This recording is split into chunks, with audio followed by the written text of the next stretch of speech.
Chicago konke milimo shove.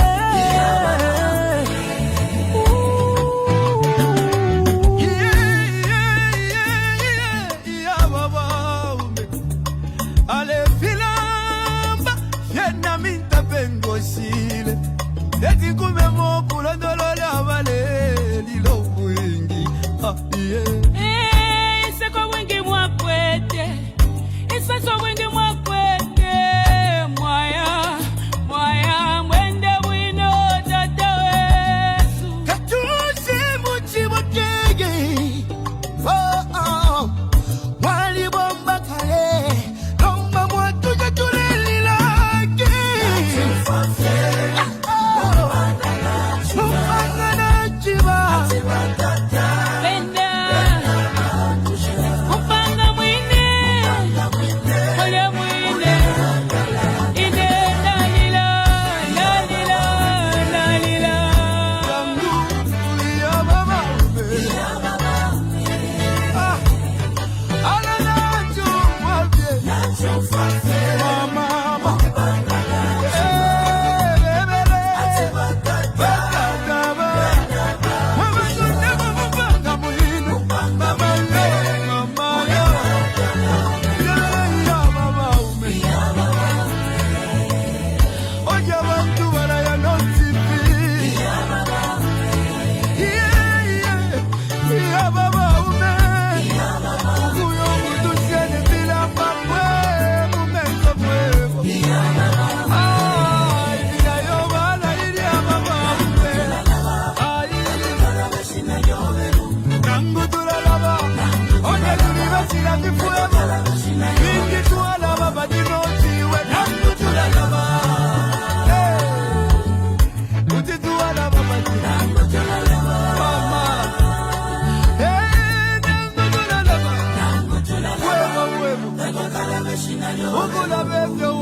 They trusted in God.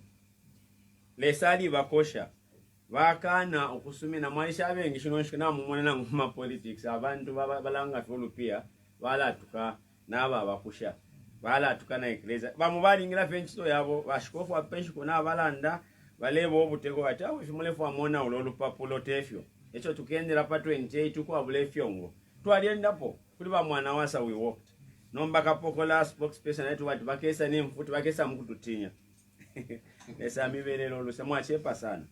Amen. We shall stand up for what is right. Ba bishop mulandu balanda mwabatuka balelande chishinga mutu wewe nishi mule batukira uyu ndangota eba kateka ati monanga wali bomba tetulela nda ukala sondafi bombe shobupera abantu ifi mwala mutuka ba bishop chama balande spokesperson apele bakusondere webele tukesa na nifunde shule konka are you a politician imutaba mikate uyu alanda nkatuma abantu 15,000 bakesa myumoko yona yamba kadaism tabalebeka tanomba moneni Daniel naba nankwe tabati nine tabaile sumino okuya mukunwa wine ya ku State House panemfu mtu wasefishe mailo the King of Kings. He doesn't rule from State House. He doesn't rule from palaces. He rules from the cross. And this is the cross here to listen okulande chinka kwa bulomwenso. Andrew and companions bali bepaya nishi ififine tule chitana lelo bali lande chinka echo Kristo abashirire babepaila. Go ahead, shoot, intimidate, take away all our rights, but we shall speak the truth. Ero kuliba president echo ningatemwa ayama funde kutikeni kuishiwi the voice of reason. Murupa pulefe muleto senda bali landa basambira muniloba lazima shani echo tule imela nimbi mwala posa kwa mano labeni kwa abantu balefwane nsala abantu ababafuresha baFRA tabafuresha abantu abatwala amataba bala twashana abana ba ku university bala ali mashani ino November yala pota bale byala balefunya ku isefi yakubyala abantu bale sendame nsala abantu bale mona uko abana babo bale chula na tukwata bashimayi naba 96 2000 tababa folesha kuyu bize tukwisoko konsanga mwalolekesha aba abantu balikabira okubalandira kuno kubapele kibalingire ichichi ntinya kulabikuika kwa mafunde ashilingire tatwakekale tondolo efyo tufire okuchita omwina kristo onse baarchbishop kyama bakalamba babashikofu onse mu Zambia bali twita tutukenda okwabula ifyongo ndebukisha ile myaka twali abantu mendo twaliendele pona muno mwene mukitwe n'abana bapa CBU palupapulo ba mwana wasa balefu abatwale twaliendele bali umfwile bachiruba bali umfwile baisi wabo twishibe nombaka tuwafira no kushanga bali fanga tabafa twashika nabo bene muleyibukisha biuten twalilandire bali umfwile ngai mu kyakosa ero ne mubene mwali kulubali rospalire enshita umfwene vya abantu balelanda ifwe uchikosele shakwa Daniel no Andrew twakula imina pachinga abo mwayingishe nchito abana wine ku State House abasekela munga ababalelia na mumfu abalesenda mina ama vegetables and they were healthier than those abaleno wine yapaka shitaka nono mwibukishe fo tutekwa ne mfumu yasha mfumu kosi ya makosi ubufumu bwenu bwachimpelesha ni 5 years bamonga mwashi na 3 basa tabafike na kuri 5 so mukuipifya mule mfiro kufayo bwakwalesa ilo tulelanda tatwa banga abanensuba nibashima pe balefano tufuro mu ma politics teve twaba ife tatwa keserusha bu minister bushana ifo lyonse tubakulu bali washinga tulandila abalanda efyo ine mbwene tuipela wonse ero waipela wonse okutumika lesa ngoyuna mayo na lesala mona nokupala la pala. So today we are being invited na imomwe. The dialogue on the constitutional reforms has failed. The Oasis Forum regrets to inform the public that it decided to pull out of the dialogue on the constitution amendment process when it became clear that the government was adamant on its position to continue with an illegality. It is for this reason that on the 29th November 2025, following its sitting, the Oasis Forum wrote to the Republican president on its principled stance on the matter, which later was delivered to the smaller team representing government on the 30th of November 2025. We do not believe that dialogue is tenable when the underlying concerns remain unaddressed. Our concerns were and are as follows. 1. Illegality of the process. The current process is in breach of the orders of the Constitutional Court. Therefore, continuing the process based on Bill number 7, which the government insists on, is effectively rubber stamping Bill number 7, whose initiation the Constitutional Court declared a nullity due to a lack of mandatory broad public consultations in the framing of the proposed amendments. The report and ensuing bill from the wake of the technical committee will in itself be illegal. Number 2, lack of legal framework and independence. The work of the technical committee lacks a legal framework to ensure its independence and public accountability, risking undue executive influence over what should be a citizen-driven process. Number 3, restrictive terms of reference. The terms of reference unilaterally prescribed by the government restrict citizens' submissions to the same clauses in Bill number 7, effectively resurrecting an illegality, election-centered agenda, and precluding a holistic reform. Failure to withdraw Bill number 7. Despite the Constitutional Court nullifying the initiation of Bill number 7 of 2025, the bill remains before the National Assembly, further entrenching an illegitimacy process. Tying to the 2026 electoral timelines. Rushing the reform process by tying its timelines to the 2026 general elections compromises inclusivity and national consensus, diverting agents from critical immediate needs like the cost of living, water shortages, and employment. There is no justification in whatsoever why the supreme law of the land must be amended in a rushed manner, less than 30 days, as though there is no tomorrow. Dialogue outcomes. Government intend to proceed. Despite presenting these profound and resolved concerns, our dialogue, including the meeting with the President, has yielded nothing. The government remains bent on proceeding with the current illegal and flawed process and has refused to withdraw Bill number 7 from Parliament formally. We reaffirm our non-negotiable preconditions for any meaningful dialogue. 1. Bill number 7 must be formally withdrawn from Parliament. 2. A fresh constitutional reforms process must be commenced, supported by legal safeguards, and be genuinely inclusive, not rushed, and holistic. Should this be attended to by government, we remain available to return to the dialogue table. Now a call to action for all Zambians. The refusal by the government to heed advice on withdrawing the illegal Bill number 7 or offering alternative legally sound options is a serious threat to the integrity of the Zambia's foundational law and may result in anarchy. The government's current approach demonstrates an apparent lack of interest in genuine, people-driven dialogue. We therefore call upon all Zambians to stand in defense of constitutionalism, the rule of law, and good governance. We only have one Zambia.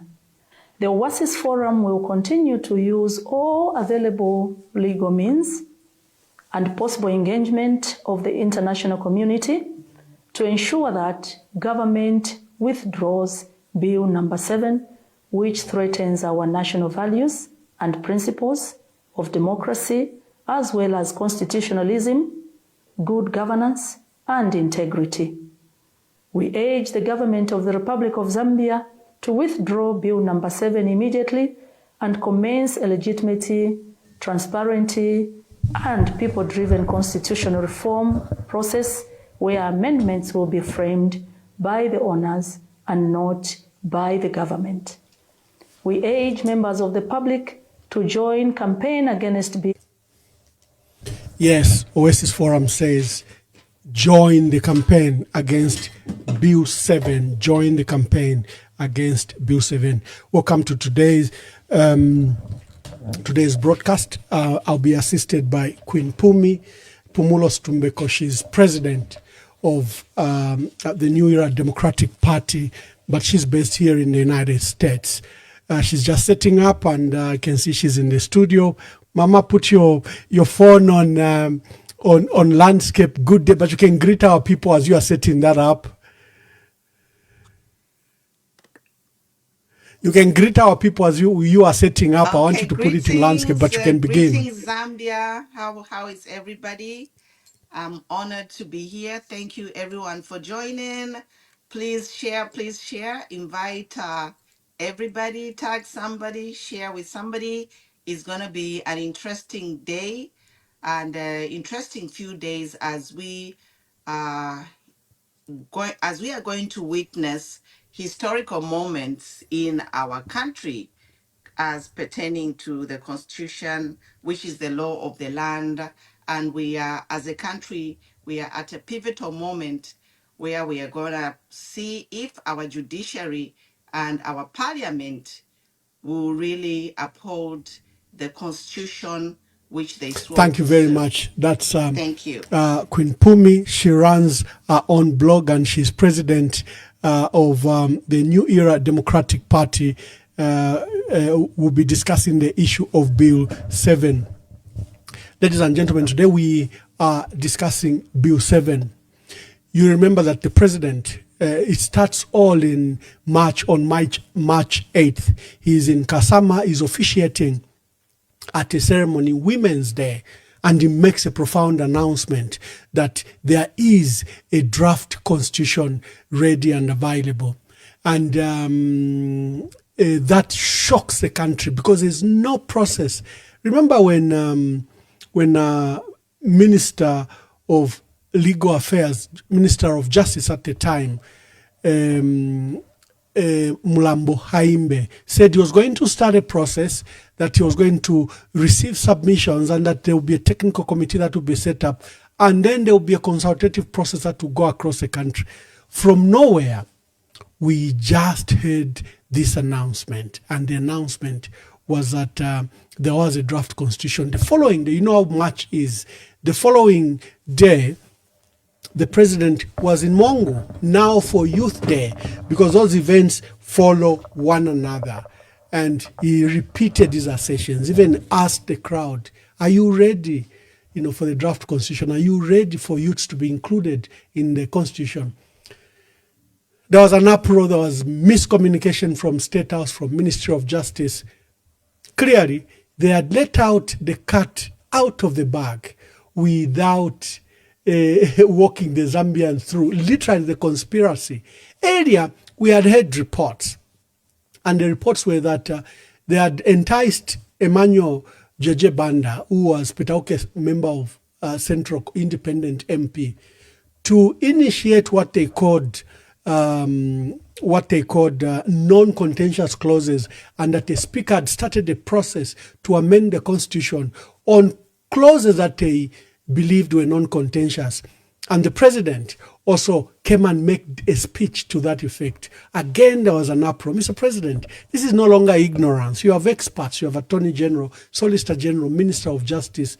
You have other experts. You do not amend the constitution in the manner that you wish to. And that process was withdrawn. Then we saw a notice from the Minister of Justice that there was a draft constitution ready and government was ready to proceed with 13 items, which they said were non-contentious, and they even gazetted the Bill 7, what now turned out Constitutional Amendment of 2025, Bill 7. This matter proceeded 30 days notice, and it proceeded into Parliament, and first reading was about to be read. Then we had a good announcement from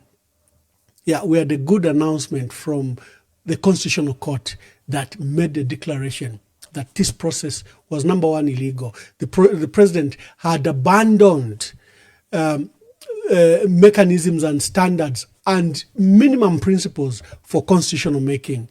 The consultative process was not in place.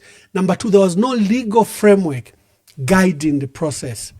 Number three, the president had breached various constitutions. He didn't use any enabling legislation to come up with those proposed amendments in Parliament. And no one knew where they came from. They alleged that they were non-contentious because they wanted to empower women, persons with disability, and the youths, and that they wanted to remove what he called lacuna. Who had established those lacunas? The debate raged on, but were saved by the Constitutional Court. What did President Hakainde Hichilema do, and the Speaker of the National Assembly and the Minister of Justice? They refused to withdraw Bill 7 in Parliament, despite the Constitutional Court declaring it illegal, despite the Constitutional Court urging them to start afresh. They picked only one item from the judgment, which was to pick a consultative technical committee that should go around and pick views from our people. They didn't enable legislation. And the so-called technical experts were not technical experts at all. other than Judge Mshabati. The rest, if you look at the numbers there, look, are they technical in any way to the issues of the draft constitution? They packed it with cadres instead of the technical committee. However, the technical committee appointed to consult and draft amendments to the constitution did its work, presented a report to the president. They presented 2 reports to the president. Number 1, the technical report. Number 2, the draft constitution, drafting amendments to the constitution. And oh boy, even if this report was theirs, you'll be shocked. First of all, it appeared to differ substantially with Bill 7. Number 1, it says members of cabinet must come from outside parliament. Hichilema didn't want them to speak to those issues. He had given them terms of reference. They were quite broad, but they were restricting to those 13. But they were broad, because if you say change electoral process, citizens are obliged to say whatever they wish on the electoral process. The 40 MPs that the president wants to appoint, youths 20, 12, women 20, 12 youths, and 3 with persons with disability.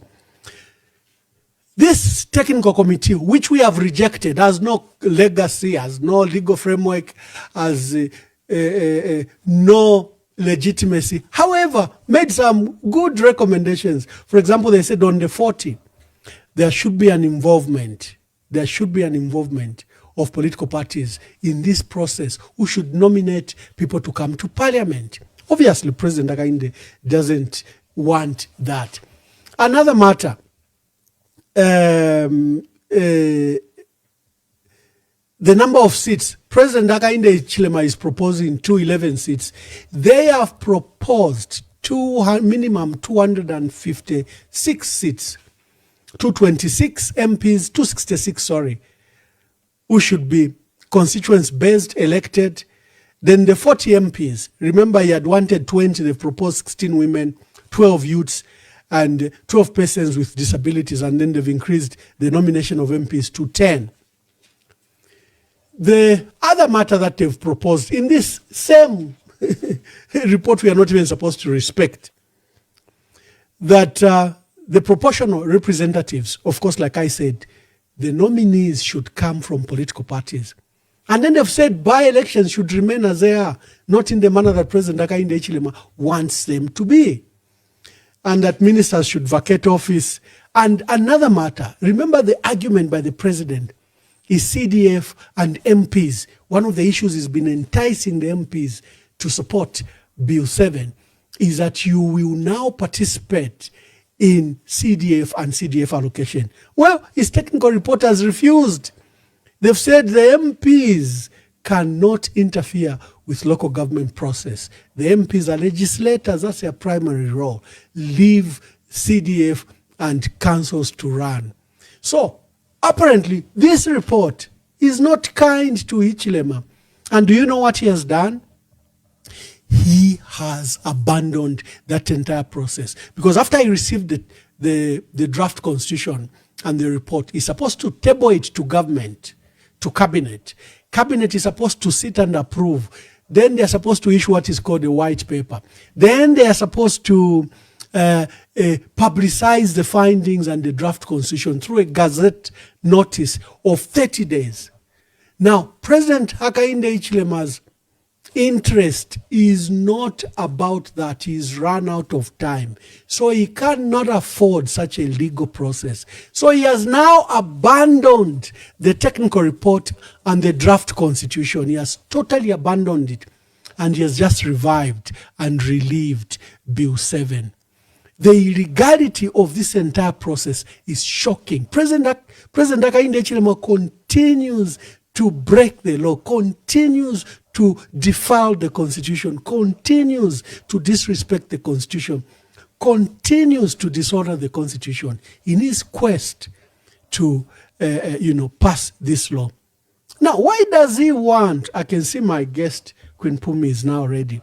And why does he want these changes? I'll come to speak to that. Let me just play a video of the technical committee sitting just for a minute. Then, not the technical committee. Now, the Speaker of the National Assembly has since set up a select committee led by Gary Nkombo for MPs that are mostly pro Bill 7 to sit and come up with a report that this matter should come for second reading on Friday before Parliament adjourns sine die. President Hakainde Hichilema is determined to dishonor the Constitution, to rape the Constitution, to disrespect the Constitution. He has failed to uphold the Constitution. He has abandoned all constitutional making processes, despite the findings of the Constitutional Court, despite the technical report, his own report. He doesn't want to honor it. His own report that you saw that he was receiving at Parliament. I'll bring in Queen Pumi for our views. You can proceed if you have.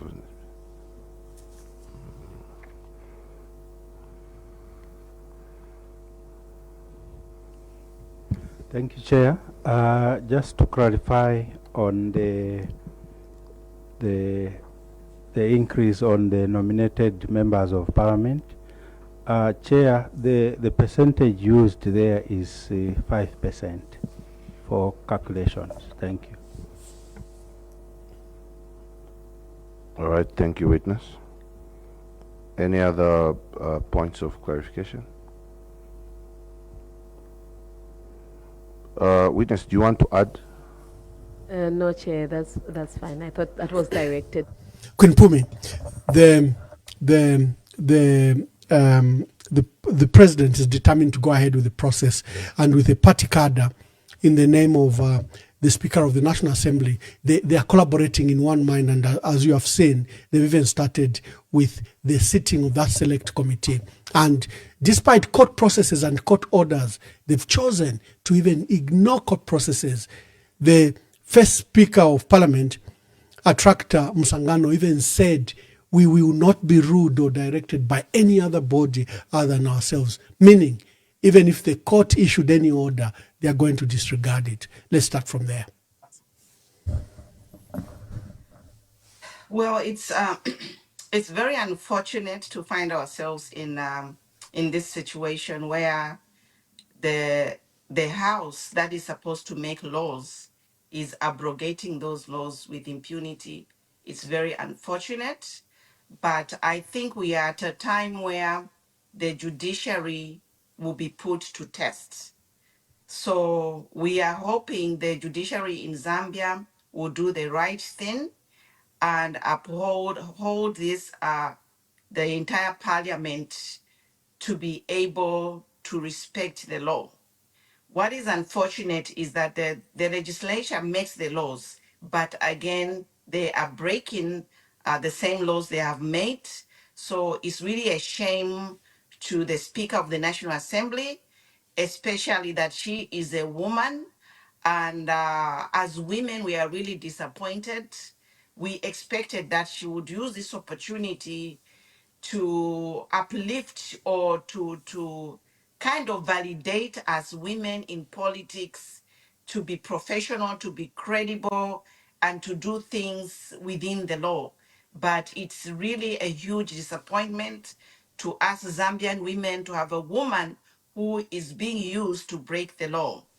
Now, the other thing that I would like to say is that of all these things that are in this illegal law, to start with illegal Bill 7, there are things about the proportional representation, which is in Article 41(5)(d), where actually this clause has been manipulated to seem as though the number of women is going to be increased in parliament, when actually the Bill 7 will actually manipulate the law to make the majority of us marginalized population in Zambia. This law will make us the majority into the minority in parliament.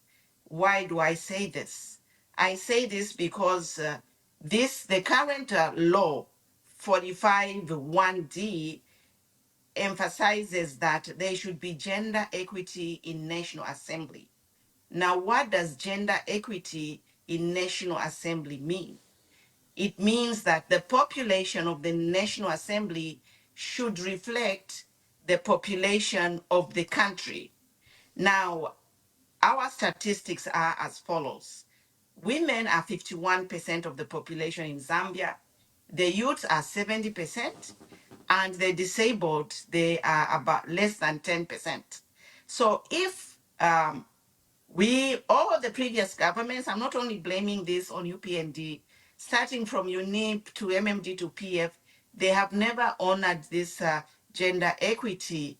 So the correct gender equity is to have this majority represented according to the population, which if this were really what they wanted to do, they wouldn't even have this proportional representation in their law. They would just honor what is in the constitution, and that would be no less than 181 seats between the marginalized population, which is the men, youth, and disabled. Sorry, the women, youth, and disabled.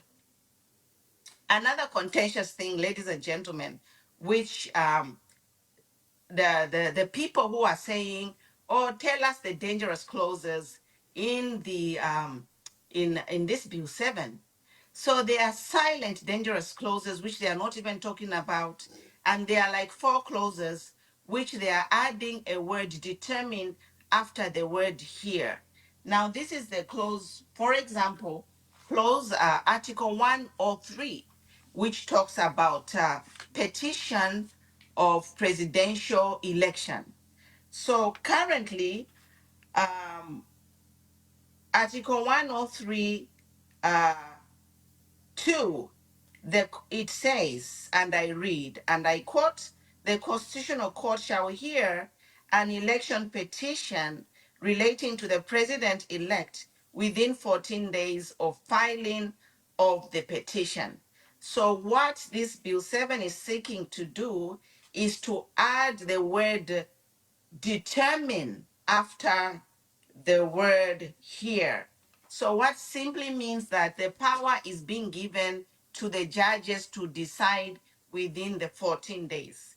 And the danger here is that if I, Pumulos Tumbeko, I am the current president, and I ran this election in 2026, and I rigged this election as Pumulos Tumbeko, and as Pumulos Tumbeko, I appointed the judge, then the citizens file a petition to nullify those results.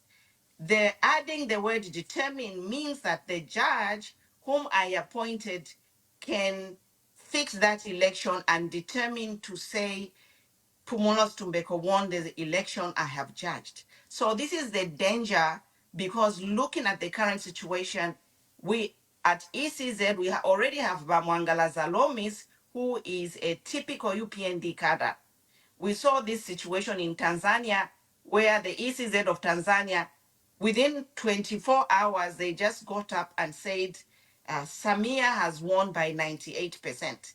And that was final. So I think in Tanzania, they have the similar situation where judges determine these election cases. And this is what is coming to Zambia.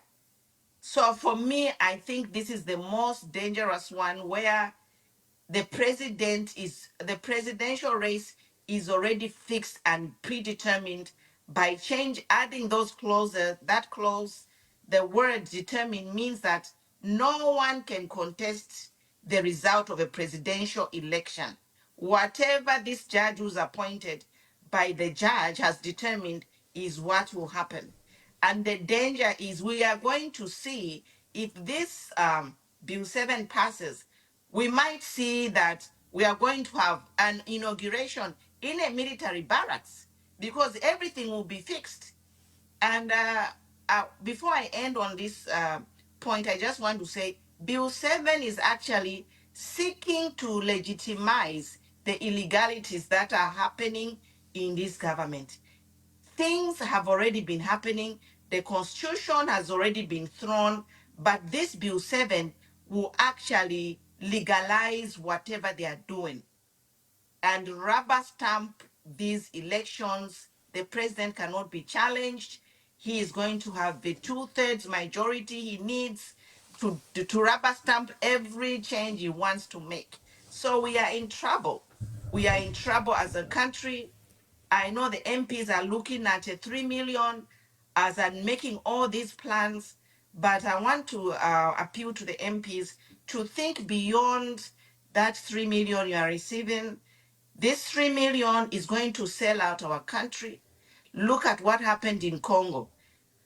Congo, with the 30 years, because of men like women, men and women who are like the similar situation in Zambia, made a decision for themselves. They thought it was a joke. Little did they know they were plunging a country in chaos. And we've had this situation in Congo.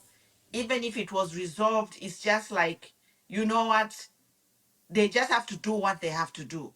But if the situation was avoided 30 years ago, we would be better. Yeah. So, dear MPs, we want to ask you, we want to plead you, dear MPs, to think about your children's future.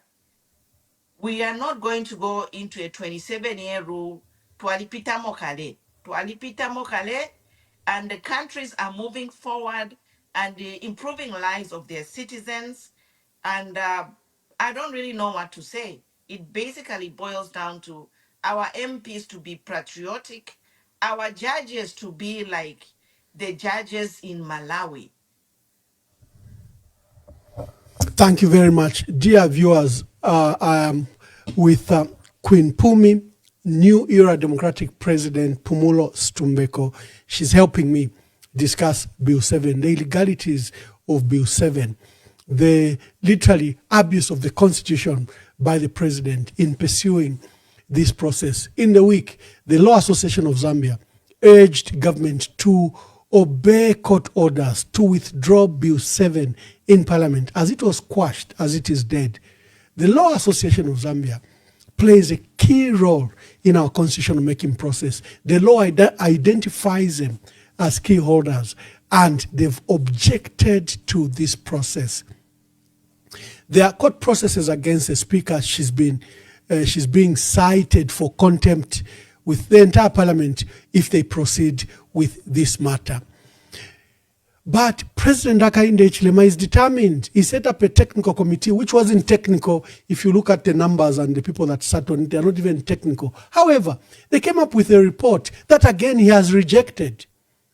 Totally rejected it. They have a draft constitution and a technical report that should be, they should sit in parliament, in cabinet, issue a white paper and gazette it.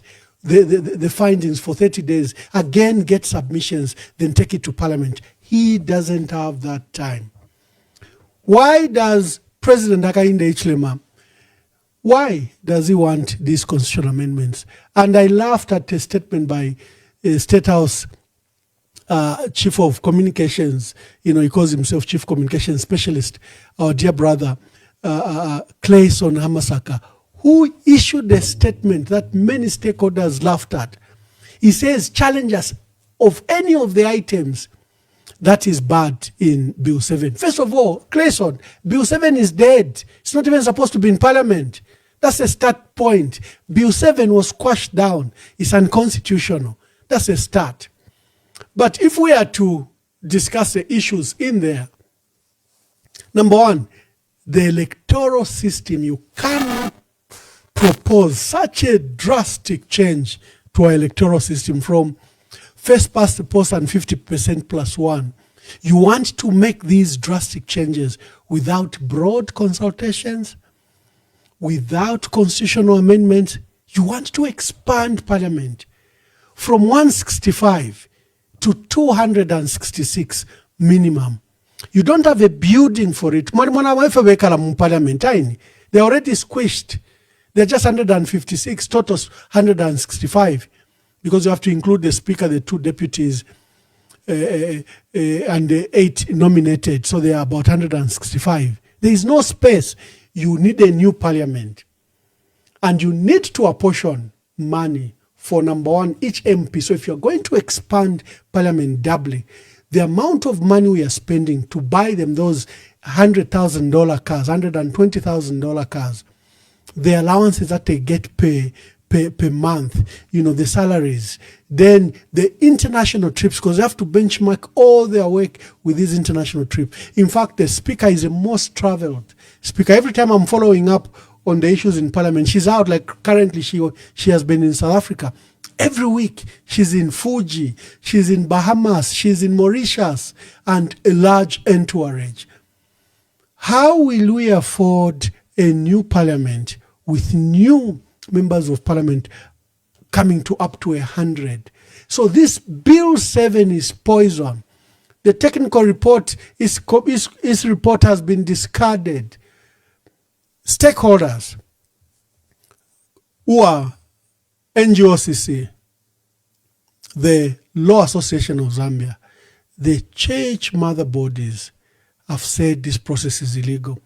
And they've refused, like Mama Katebe said, Beauty Katebe, who is the current chairperson of the Oasis Forum, said they've abandoned the discussions, the so-called negotiations, because they were just being used to window dress the process. And they refused to be participants of this window dressing.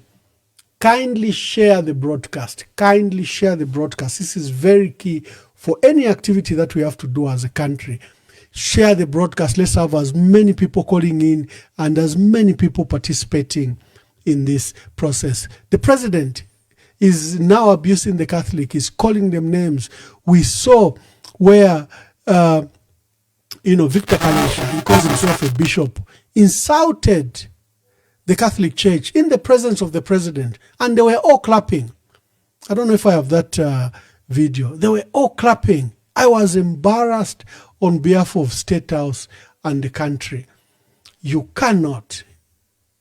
Look at the people that were supporting him and clapping when Bishop Kalesha was speaking against the Catholic Church. He has apologized, but I wish even those that were clapping, including President Hakainde Hichilema, could apologize. As a Zambian who has children, a wife and children in my house, and when I say I'm representing the people of Zambia, I start with my household, because they are people that come from me. When somebody stands and says I'm representing the people of Zambia, and there is no seed that is coming from his house, is not representing myself.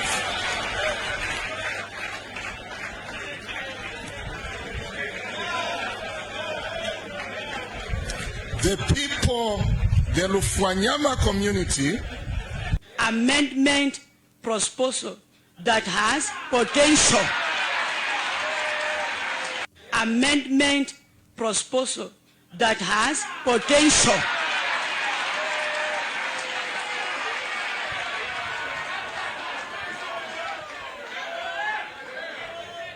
To take our nation forward. And what we are saying in ICOS, let the process go ahead. Let it go ahead. Republican constitution not to be abrogated because of a talkative grouping. We say no. To go ahead. Republican constitution not to be abrogated because of a talkative grouping. We say no. We say the ministers and other government officials present here, the Oasis Forum delegation. I just want to say thank you to everyone around here. Mr. President, I will start by thanking you for extending this invitation to the Oasis Forum. I think that just demonstrated good leadership.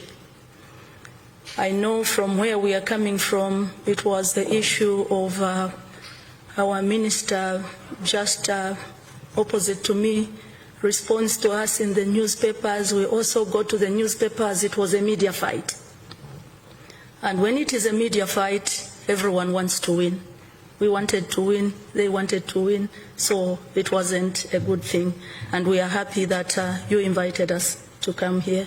We are grateful for that invitation.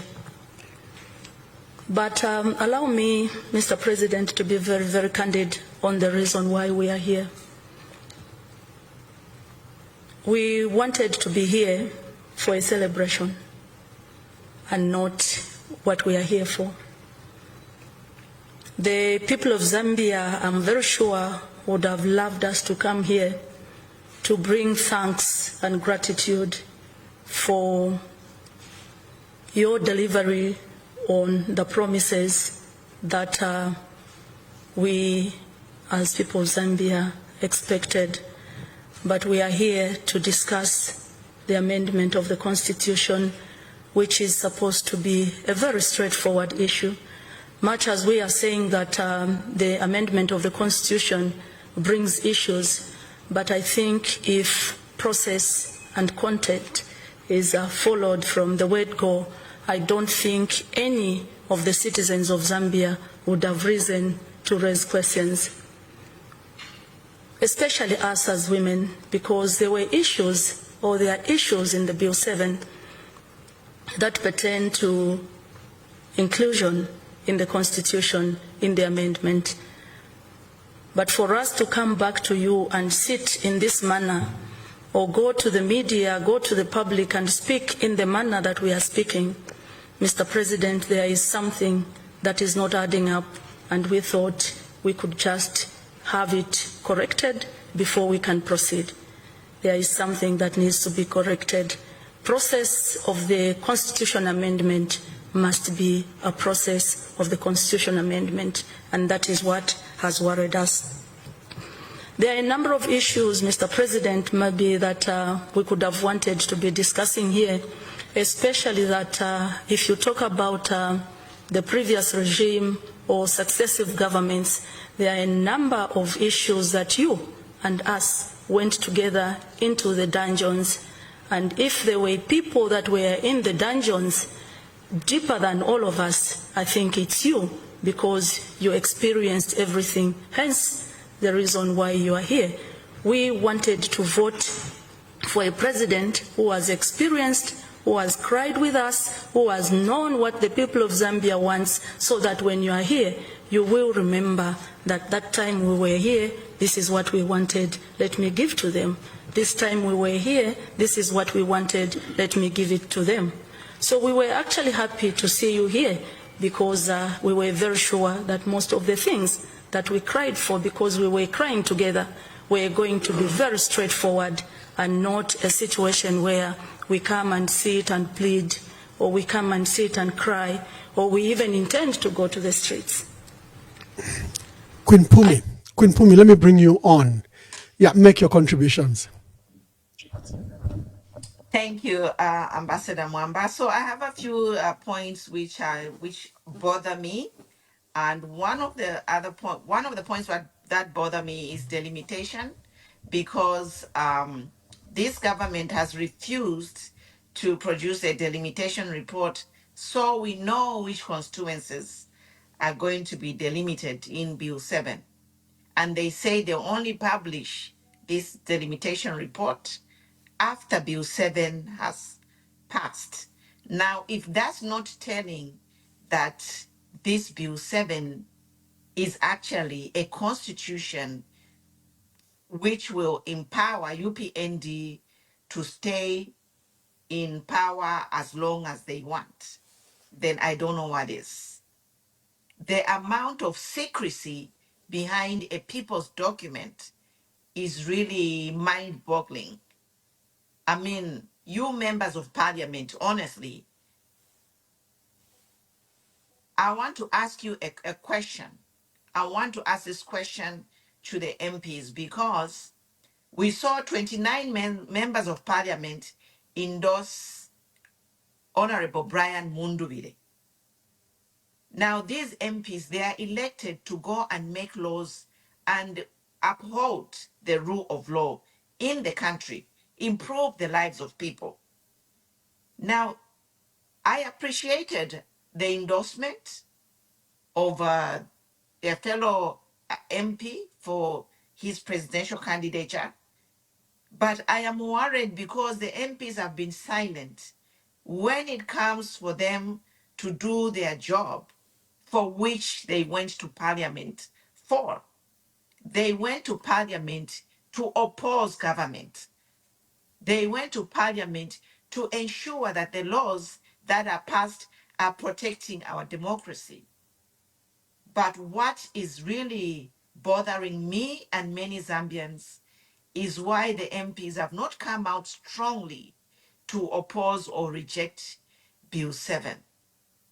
So this is a major concern for all of us as citizens, and would like to appeal to the MPs. It's not too late for you to do the right thing. Another thing, another clause which is really bothersome is the elimination of by-elections in Bill 7. So if for some reason an MP loses the seats, then there will be no by-elections, but the party that holds that seat will handpick a replacement. Now, is this the democracy, honestly? Can, after 61 years of independence, how can we be going back to creating Zambia into a limited company where we now, through these members of parliament, we want to hand over our country to one political party, like Frelimo, like ANC, you know? There are many countries in our region who have dominated. They have really just changed the constitution to ensure that no other political party can rule the country except them. And this is the Bill 7. Bill 7 is copying what is happening in Uganda, in Rwanda, whereby if this Bill 7 passes, we might as well forget about opposition because everything will be handpicked, it will be staged.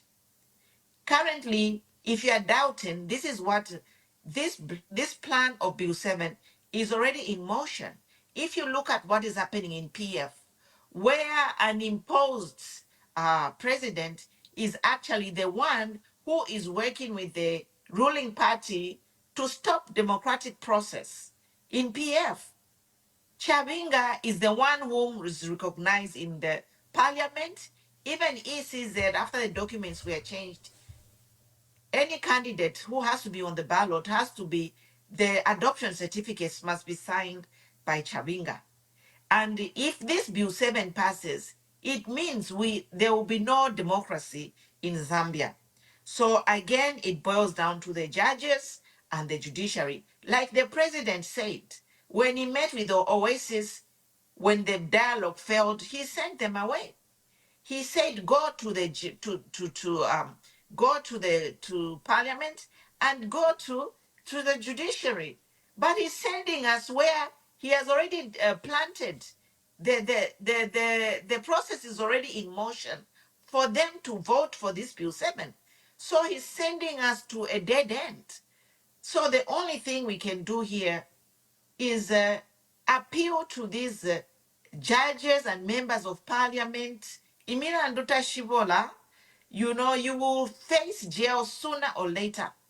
Yesterday, I was reading an article where they jailed some police officers in South Africa who killed somebody in 1987, but they were sentenced this month. Can you imagine? From 1987, they sentenced them this month. How many years has it been? So it is important to think about what you're going to do. It won't end here. And another thing which we must be aware is all of you, because the president cannot do this by himself. He is being enabled by people surrounding him, you know. So you people who are surrounding the president, enabling this bad authoritarian behavior, ask yourselves, because when it's all said and done, We shall those people who are going to live to that day, if this bill 7 passes, they will be held accountable. They will be called to the courts of law. The judges will change. There will be independent judges, and you shall be called to explain, and you shall be prosecuted. So this is a really serious matter, and we hope people will sit down and think about the future of the country. How do we take ourselves? It's not too late. People need to change. Also, the other issue is elimination of, not elimination, the government staying in office. So this Bill 7 will enable the current government to stay in office until the eve of the election. So can you imagine? It will mean there will be no campaign. These UPND officials will still have control over government infrastructure, machinery, police, vehicles at their disposal. So how it means that there will be no election.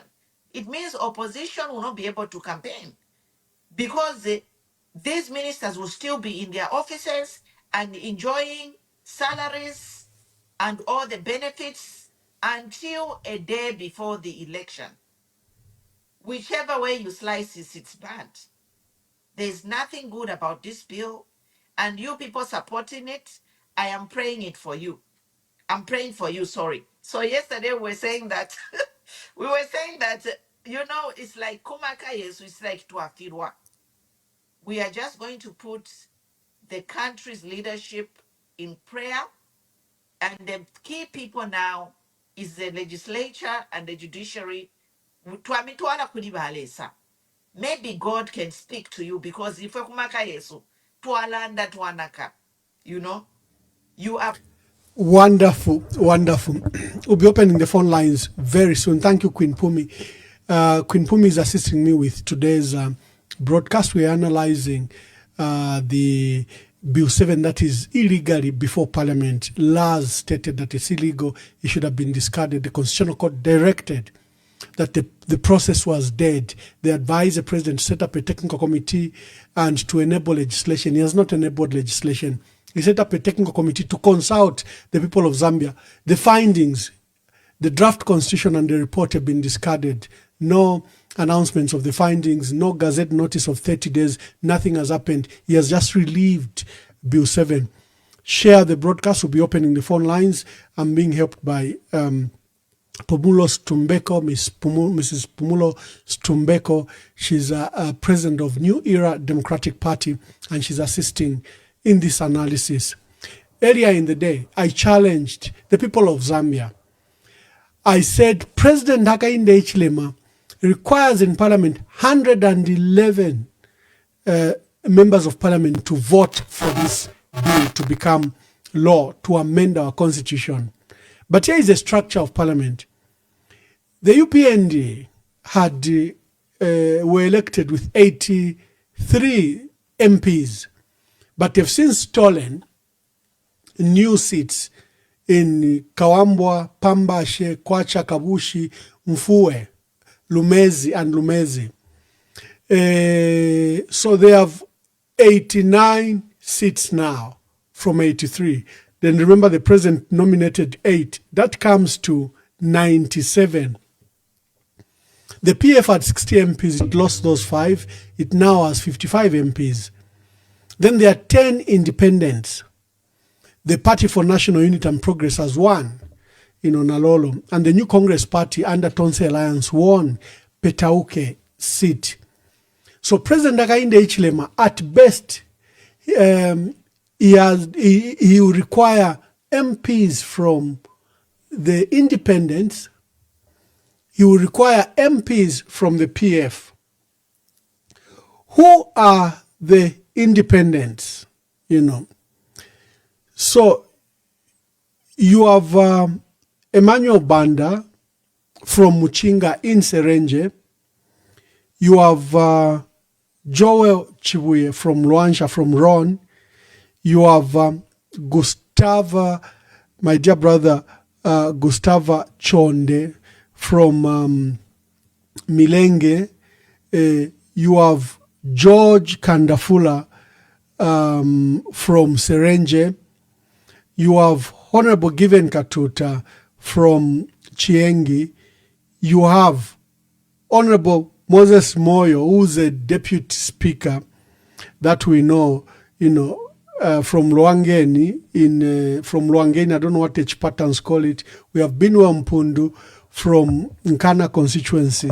We have from Kaflafuta, Honorable Jeffrey Mulabwa. We have Warren Mwambazi, the chair for the Public Accounts Committee from Bonamkubwa. We have from Chasefu, Mishek Nyambose, the former unionist, and we have Menyani Zulu from Nyimba. Now, I challenged you as a citizen. I said, call your MPs. Call them, whether they are UPND, PF, or independents. I said, call them and ask them in their face, are you going to betray our country? Because the radical changes that President Hakainde Hichilema wishes to make will alter the state of our country forever, beginning 2026. If he is allowed to pass these amendments, he will have an automatic majority in parliament. It doesn't matter how you vote. He will have up to 42 people he can appoint. And he will just need a few MPs, maybe from Southern Province, and he can rule this country. He can amend the constitution. He can remove term of limit, as everyone, including BBC, have speculated. And I've got a very serious expert, Aaron Ngambi, who spoke to BBC in that interview we published, who's coming tomorrow just to speak to this issue. We can make a king out of a president. He will no longer be your servant. Will you allow them to be? These are your MPs. Can you give them a call? Challenge them. Why are you abusing the Constitution? Why are you disrespecting the Constitution? Why are you allowing President Hakainde Hichilema to abuse you and abuse the Constitution? Call the MPs. You know who your MPs are. Call them. Put them under pressure and challenge them. Do you think we'll elect you in 2026? MPs, especially about UPND, they are going to be replaced. We have seen the primaries and the number of young people who have challenged those very senior positions. They are no longer automatic. They'll be replaced. So would you like to risk and go down in the history as one that altered the history of our country? So the lines are now open. You can call. I'm with my dear sister, Wopumulos Tumbeko. She's assisting me in this broadcast. Very eloquent submissions she has made. Here is Beauty Katewe urging you to call to action. Don't sit in your living room just watching football while your country is being stolen. The dialogue on the constitutional reforms has failed. The Oasis Forum regrets to inform the public that it decided to pull out of the dialogue on the constitution amendment process when it became clear that the government was adamant on its position to continue with an illegality. It is for this reason that on the 29th November 2025, following its sitting, the Oasis Forum wrote to the Republican president on its principled stance on the matter, which later was delivered to the smaller. It appears the calls are coming in plenty, so let's begin to take the calls quickly. Hello, caller, please tell us your name and where you are calling us from. Good afternoon, Ambassador Mwamba. Good afternoon, Queen Pumu. My name is Sinyangwe Dani, calling you from Canada.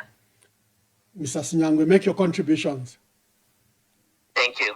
Ambassador Mwamba, I've got 3 contributions today, and 2 are going to be for you, and the other one is going to be about Bill 7. The number 1 question, Ambassador Mwamba, is I'm asking you, you are part and parcel of the MCC committee of PF. Today, the elders met, and my question is today is, we want PF to go for a convention so that they can elect leaders, and then the house can be put in order. That's number 1, and it's important. Because the more you delay, the more there's going to be confusion. Second, Ambassador Mwamba, you were privileged to serve in government as a permanent secretary and then as an ambassador. What is your comment? What is happening in the part of Africa, in the western part of Africa, where we are seeing many military personnel taking over the running of government? What do you say about it, and what is making them do that? Then second, now the last point is, Queen Pumi and you and Katebe Beauty have said it, and I'll say it after analyzing it. Bill 7 is a personal agenda by a selfish person who knows has no support from the Zambian people, but wants to make himself and his interest, not the interest of the nation, but his interest to rule this country. Bill 7 is an agenda for our sitting president.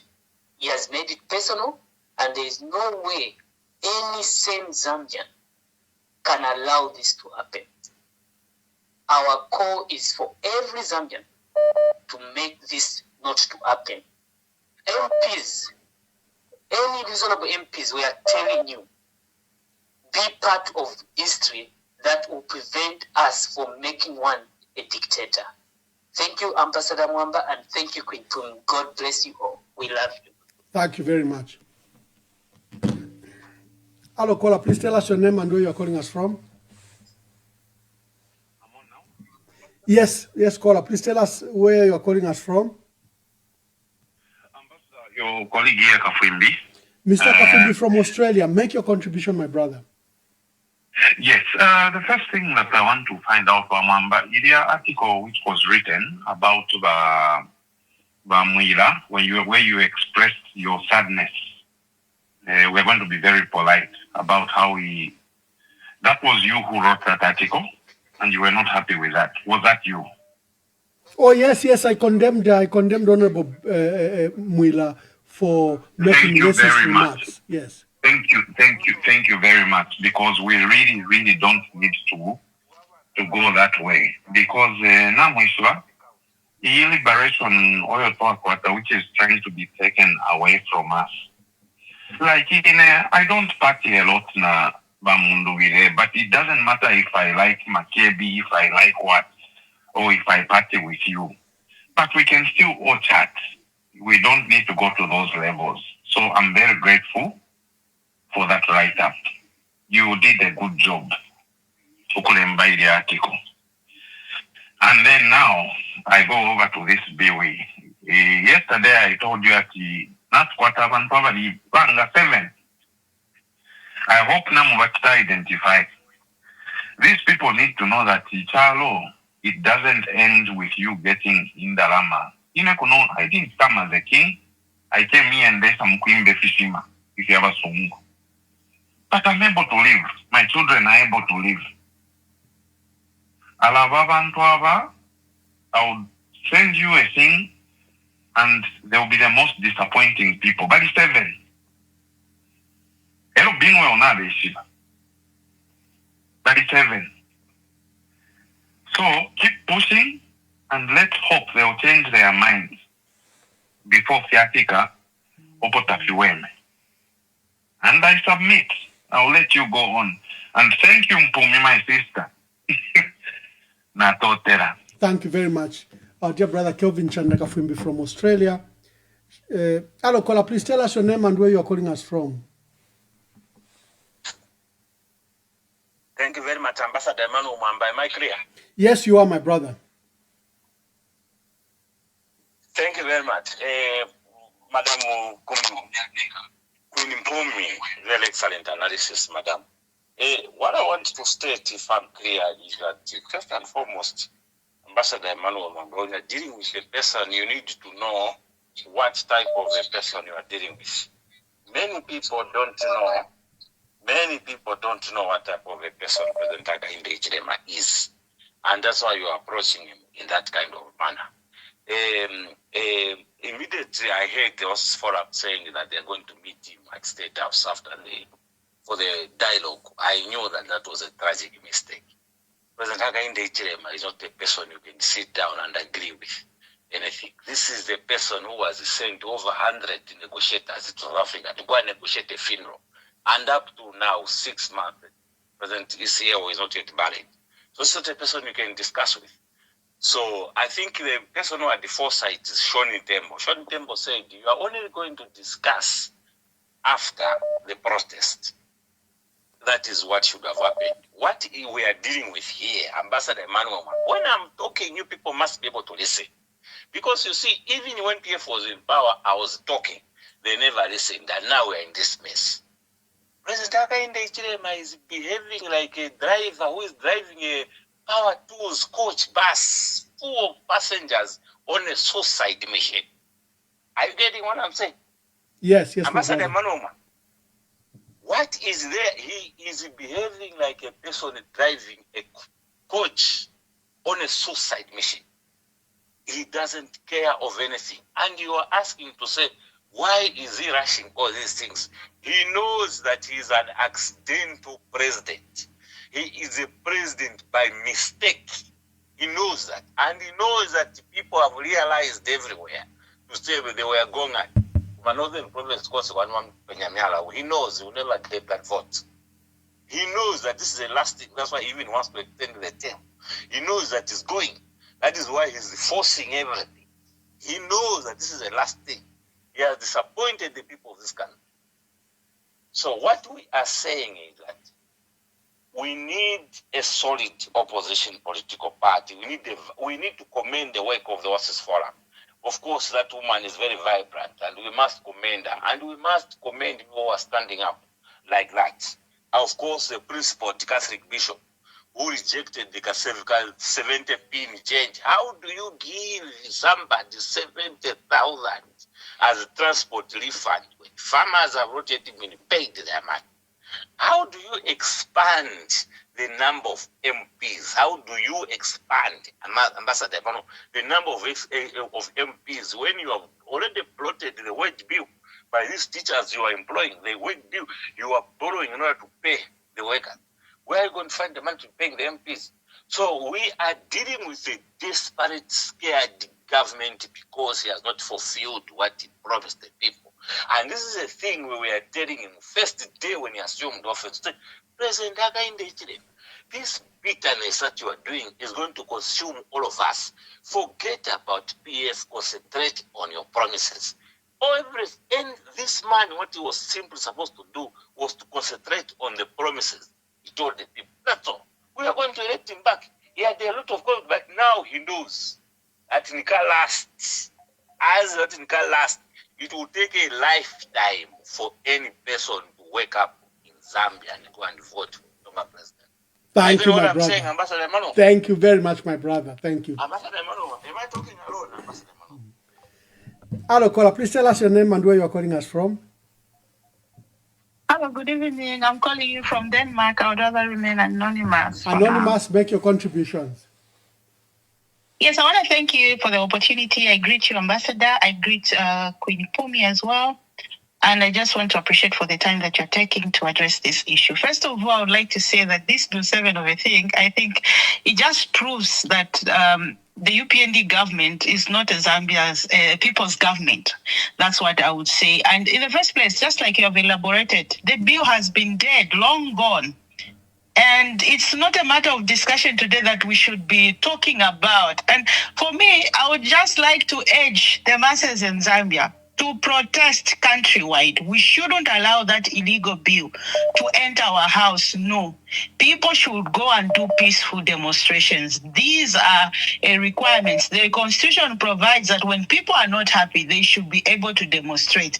Let there be protests countrywide to reject and refuse this bill. I also have one concern. Maybe, Bamwamba, you have a different idea. I want to ask, let's assume that this bill goes in and they delimitate. For example, for illustration purposes, I want to take, let's say, Lusaka Central. Let's say there are 2 MPs there that need to stand, let's assume. So how will the voting be? Because the polling stations, the registration place where people are being registered, that's where they will vote from. So how will they divide to ensure that 2 MPs come from the same polling station? I want to understand the criteria there because I don't see the mathing myself. So those were my contribution. I want to urge Zambians to make sure that they protest countrywide. It's their right, provided it's peaceful, to show that they are not happy and they do not accept this, because our country is our country. It's not President Hakainde Hichilema's country, and he can't impose himself and his thinking on the Zambian people. We say no to that, and Bill 7 is illegal, should not be accepted. And to the MPs who have been either bribed or they feel like they want to betray the people, I want them to know that time will catch up with them, and they shouldn't do it. If it means money or anything, they shouldn't do it. Let them be loyal to the people, because they are safer with the people, unlike with President Hakainde Hichilema. Because if he goes in, come 2031, he's going to bring somebody they don't even like, somebody they don't even know to replace him. He won't even think about them. So they better do the right thing today, now. So this is what I wanted to say. Otherwise, thank you very much, my sister. Thank you very much. With a few callers waiting, but other caller, please tell us your name and where you're calling us from. Good evening, Ambassador Mwamba. Good evening. And good evening, Madam Queen Mpumi. Thank you. Yes, I wanted also to add on what I've come across when it comes to how MPs will be elected in 2 systems combined.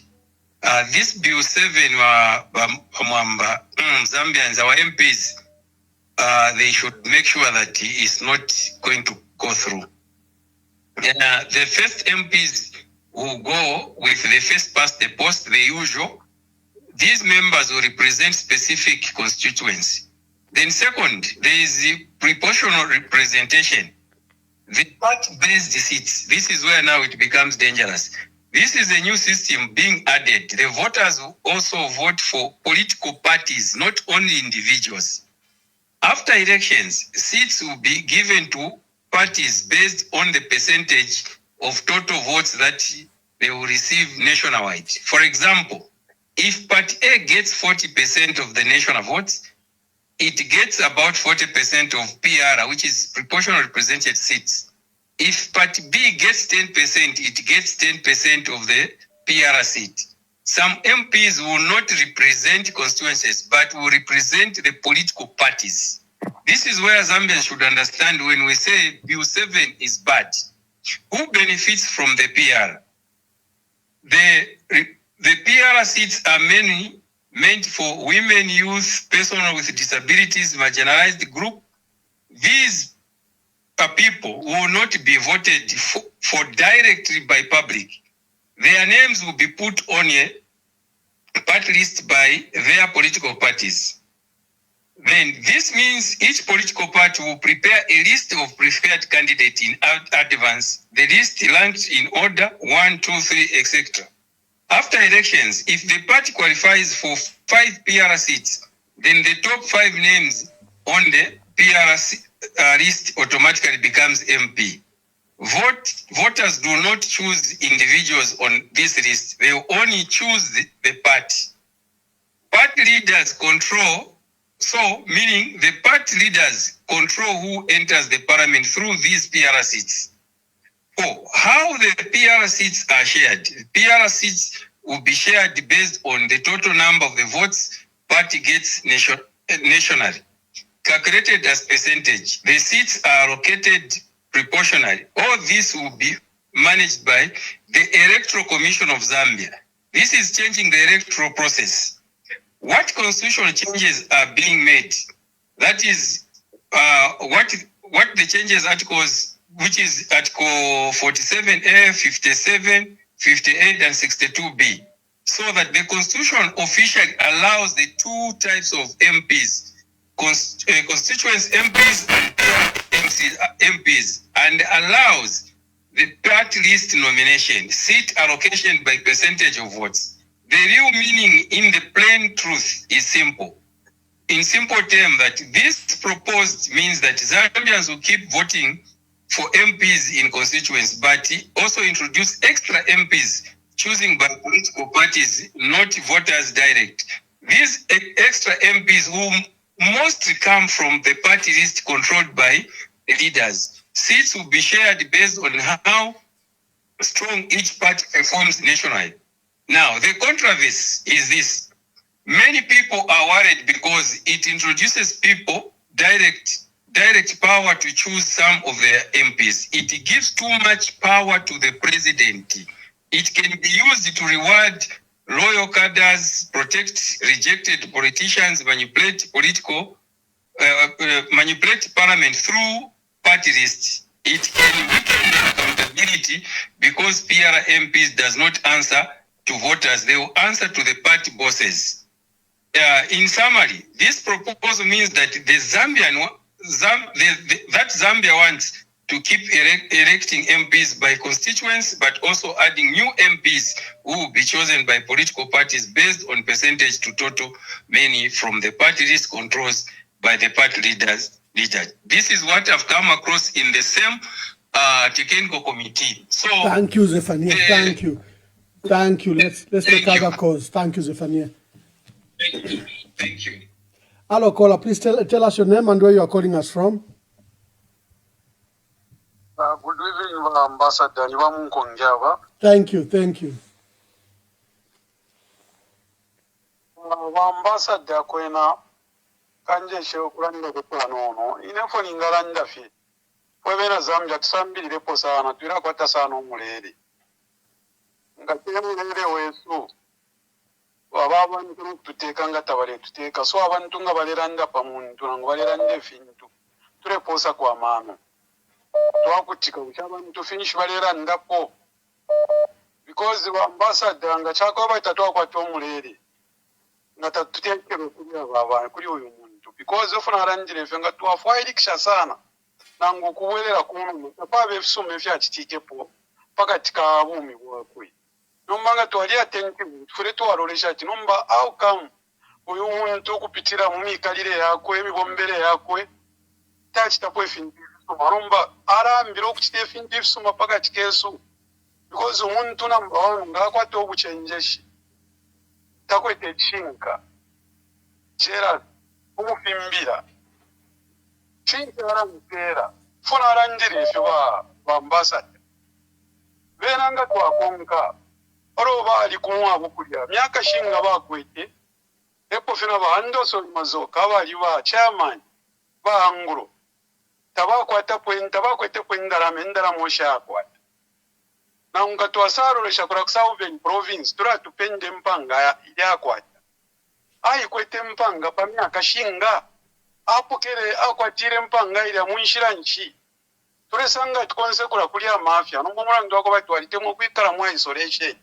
Instead tupose kwa mano tuishi besho muntu background history yako yabashani na ngubonso mwa kwa tama shares ushipo kwa tama shares ubuchinga bwale bomba na ngufi so ali taking advantage because if into fya chita Mozambique if you want to bias means fya fula fya mulenga abanopo abere so nomba echicha isana kucharo so pabena Zambia enchita nomba pe akwima no kuma na akapi oroba father firabarefu abachite bagweshi nangu barande fyo kwebati bakatolika bonse kali ba father nga bale batuka bonse ama members tapaba basekera so epo ba father barandira kwa mwikara charo wa panshi chama kanshi nangu bachita fe declare kwebati bakatolika bonse pamurandu wa urupapuro twaraenda mu street chawa makwefya pa face pali inonshita chirefu ayi kwa mu street mumone kyo kwebati chishinka mu Zambia ifintu tafirenda uyo oro kwisa pali ba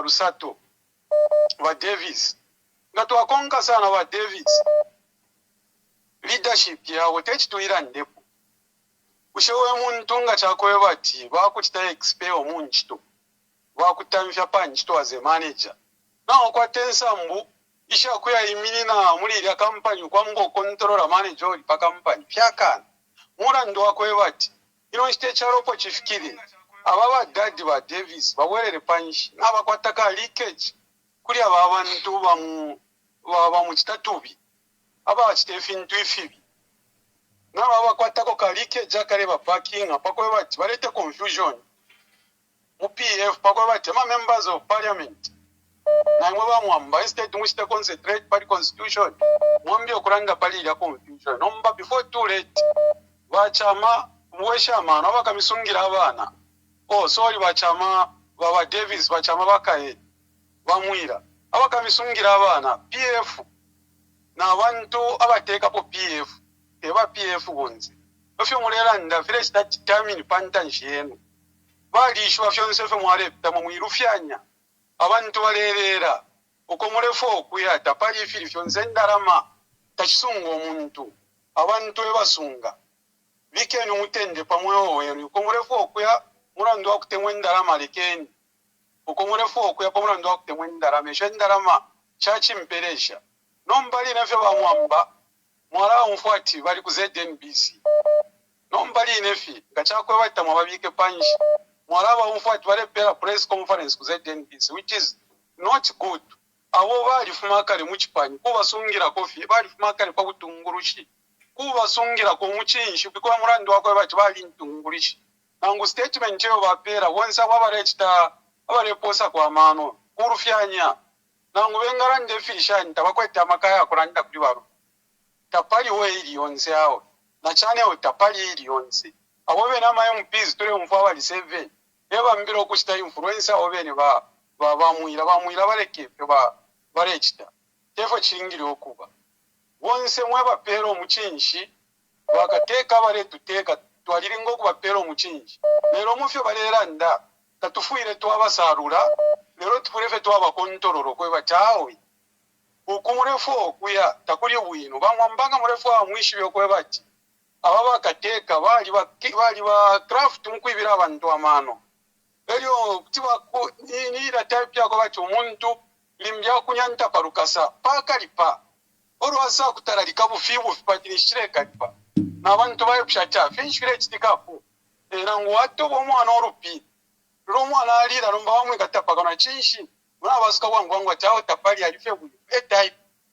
mwana wonse abo bajaki mwimbu ba Cornelius wonse abo bakwatot from UPND wushkunshi wabo mveshe kwa mano yabo mwina Zambia kwa afiri tontonka wushkunshi wabo mveshe kwa mano yabo pari 25 years epo bamazoka bafira wushkunshi bayima kwacho wabo mfya mano yabo ebalengane charwa chifike pano mwana ndo akwa wonse bali bashitaka apicha nomba fwebe na Zambia kusara kuke tumone leadership mu UPND yabashani ninshi wonse mu UPND to bamwena ati to barera ndata fikwete amano donc na to barera ndabonse na firuba kwambira kuri bakada because bomfwe issue irimo fo yaranda nishikoya muremba mo styleless ofya arandoro omuntu takwa bama isose lyawo nangu before bill 7 ni cabinet minister nshowa wa imapo against ne ana decision ile fo kuchitika because minister alikuwa tensa mbuya kuchita protect ministry yako ngani minister of energy alishwa energy ofo idea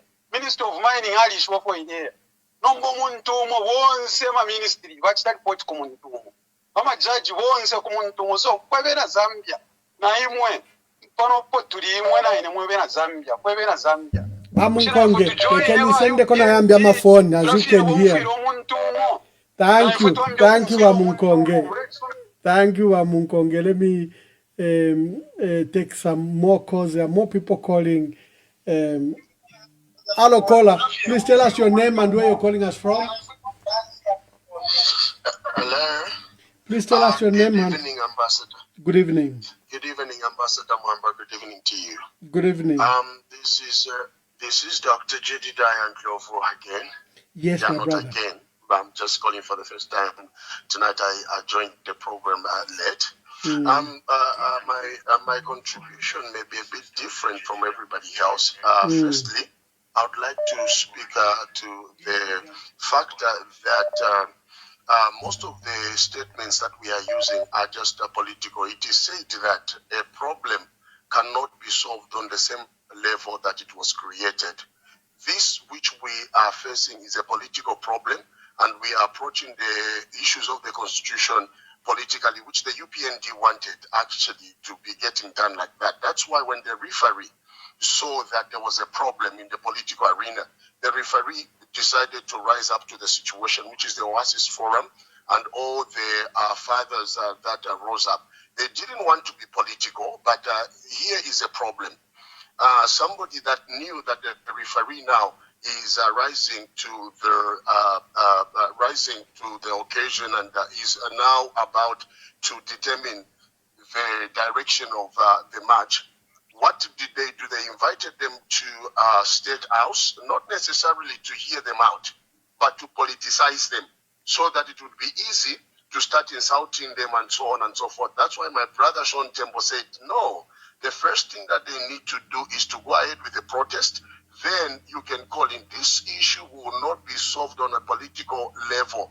Even the UPND itself knows that. That's why they keep on compromising, and they know that if there is no referee in any match, there is going to be chaos. And they know that, and that's why they are doing this. So what we need to do, all of us who are political leaders in our country, we need to rally behind the fathers, the pastors, and all these referees whose voice is going to be over and above any other voice. Listen, these guys may be in government, but their voice is not ultimate. Their voice is not the most powerful. It can be the loudest because they have ZNBC and they have all these platforms. But the strongest voice that we can only have, even by principle, is that of the Oasis Forum. My uncle, Japheth Ngrovu, he always used to tell me to say, look, my nephew, what happens is that politicians can make as much noise as they want.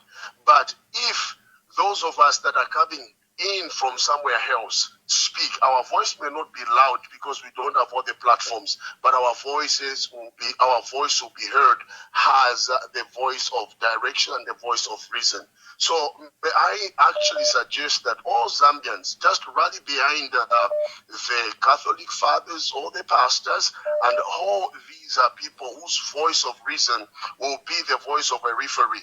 We politicians, I'm a politician, I can assure you that we politicians will keep on messing up. And I liked what the Honorable Given Lubinda said. I'll send, obviously, the thing in the other press conference that we had when he was talking about Bill 10. He was saying, yeah, we messed up. But the thing is that if we keep approaching these things politically, we will keep on making the same mistakes. And this is what is happening. I am so saddened that the UPND government has refused to learn. So that's all that I just wanted to say, Honorable Ambassador Mwamba. Please, thank you. Where it is supposed to be taken. Thank you, my brother. Let's begin to take the last caller so that we can allow Queen Mpumi to make her contributions. Hello, caller. Please tell us your name and where you are calling us from. Hello, caller.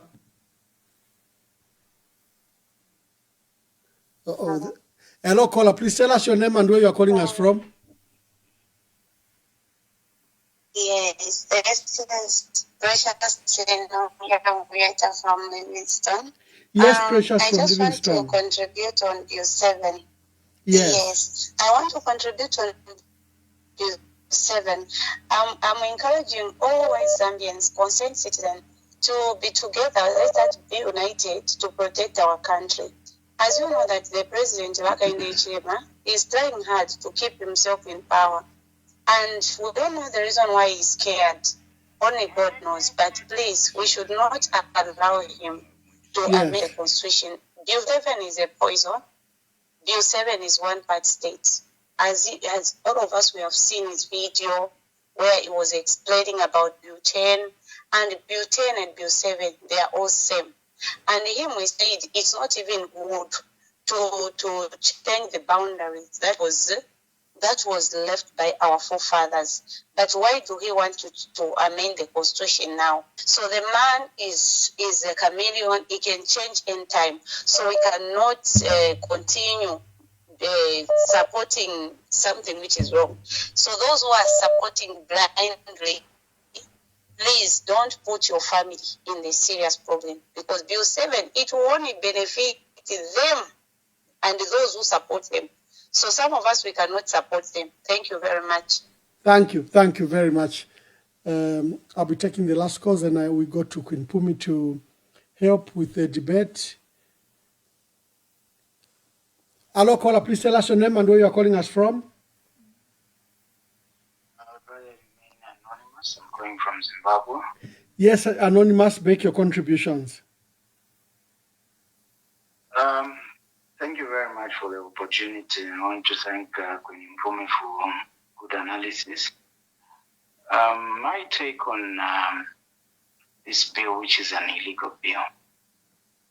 What I expect from all the PF MPs to stay away from parliament, because one, it's an illegal thing. Why should they even participate in that undertaking? So I expect all members of parliament under PF should stay away from there. That's one. That's a demand, because we the people voted for them. They should stay away from that. That's my contribution. Thank you. Okay, thank you very much. He says on that day, the PF should stay away because they don't know just what will happen if they are in their house. Hello, caller, please tell us your name and where you are calling us from. Hello, this is Mwewa from Livingston. Yes, Mwewa. Mwamba Mulishani. You're the Saleh Parliament one. Make your contributions. When totela never kusha kopya ma Zambians wherever they are. Wako consideration kwa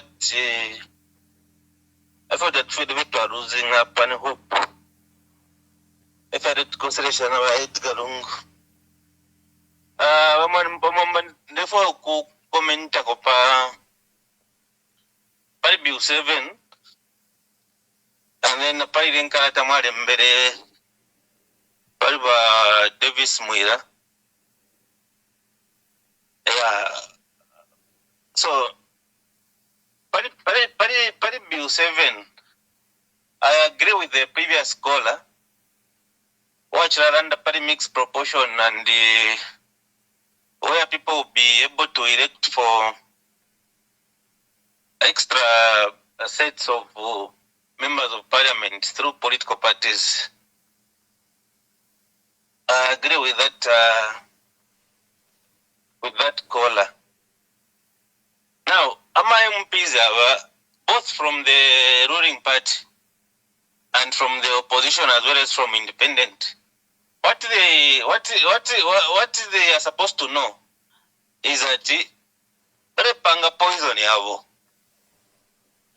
Because if they are supported a political party, ti asara ngawe faya kufunya, ero yabika po MP.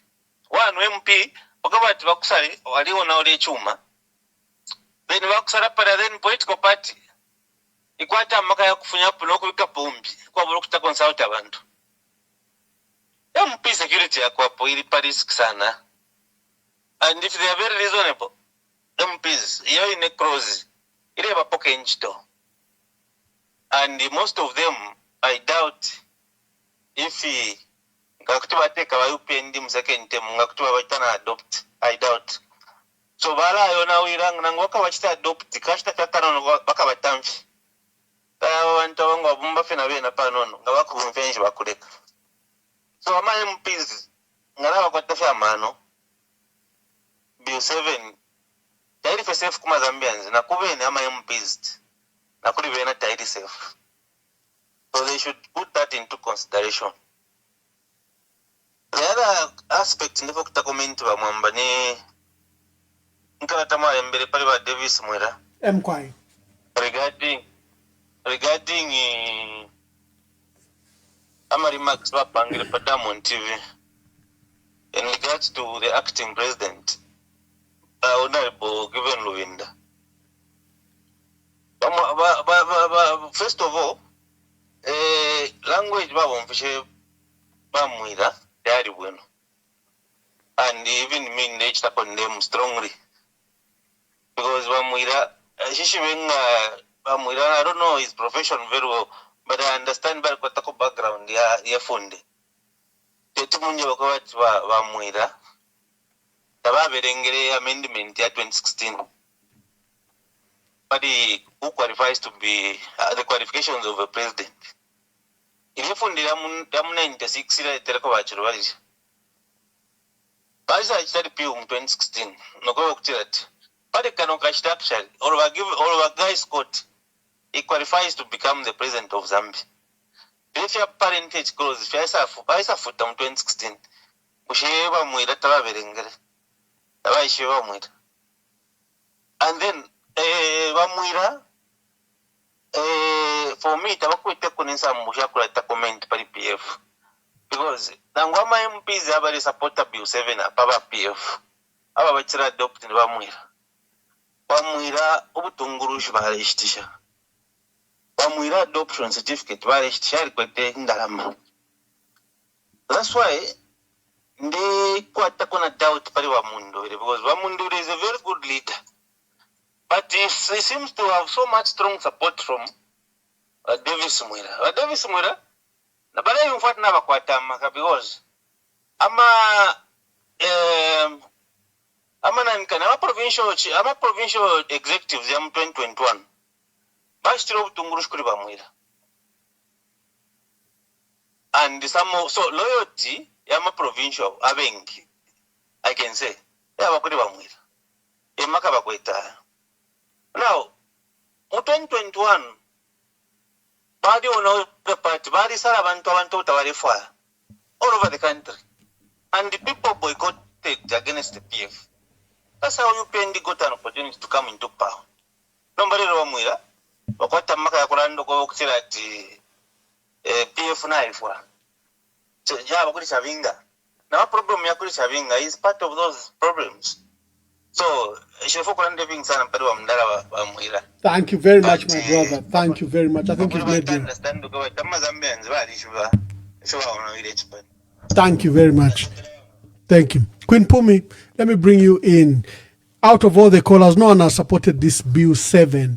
And it is clear that our people are angry with the process. I think they can see through it.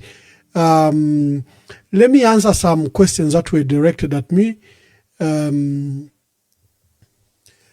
Someone asked about that what's happening in West Africa. You know, I did an article where I've said the president is walking us into a dictatorship, something that will harm our country. I've said the president is a danger to national security himself. And I warned that what happened in Mozambique and Tanzania may likely happen in 2026 because you have governments that tampered with the electoral process, changed amendments, and barred candidates. And what resulted was violence, riots, and threats to national security in those countries.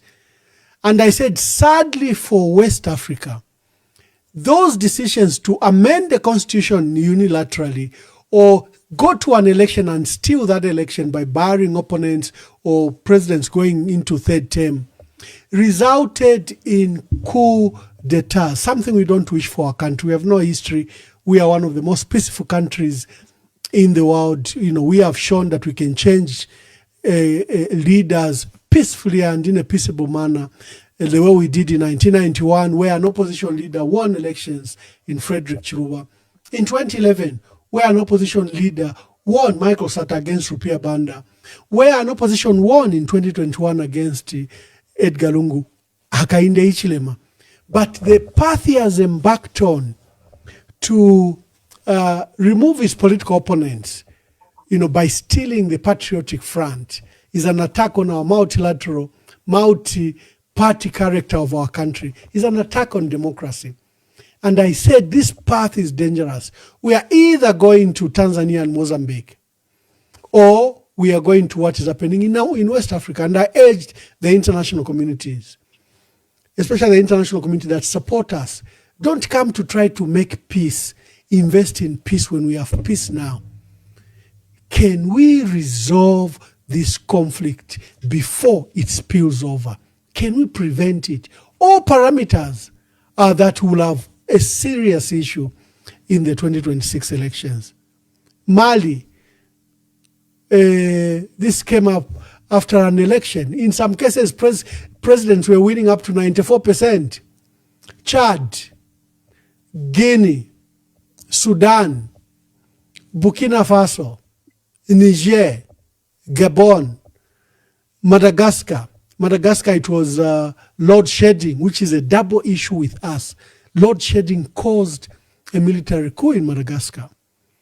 Guinea-Bissau. And this morning we had Benin. Benin has just passed through a Bill 7. The government has just passed a new constitution just last month. And there was uproar across the country. And this president ignored. Today there is a coup in Benin. This is not something we wish for our country. Our country is a one Zambia, one nation. One individual in President Hakainde Hichilema should not put us on a perilous path. I thought I could answer. I think there was another question attributed to me about the party, I think from Canada. We are trying very hard, my brother. We want to have a conference as soon as possible. The Council of Elders held a meeting yesterday. Another meeting was followed up. We are supposed to have a central committee as soon as possible. And we hope that we can have a new leader in January. We are as worried as you are.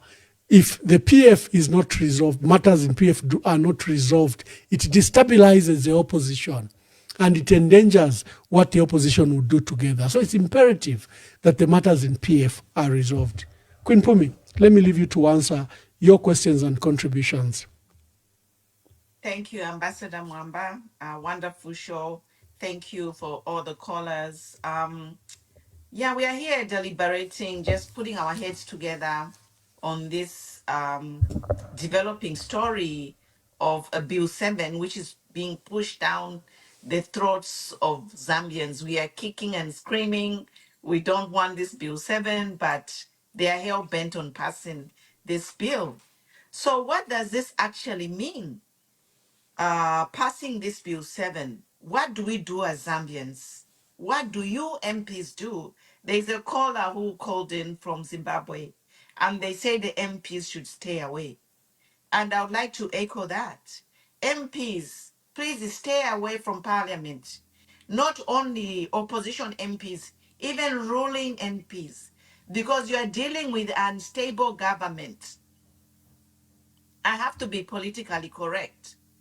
You cannot support a government who denounced Bill 10 and then they come and bring in the same Bill 10 and put 3 or 4 additional clauses, and they are pushing this bill with a bulldozer with everything they got. This is a sign of unstable government. You cannot support an unstable government. Why must you really sit down and think?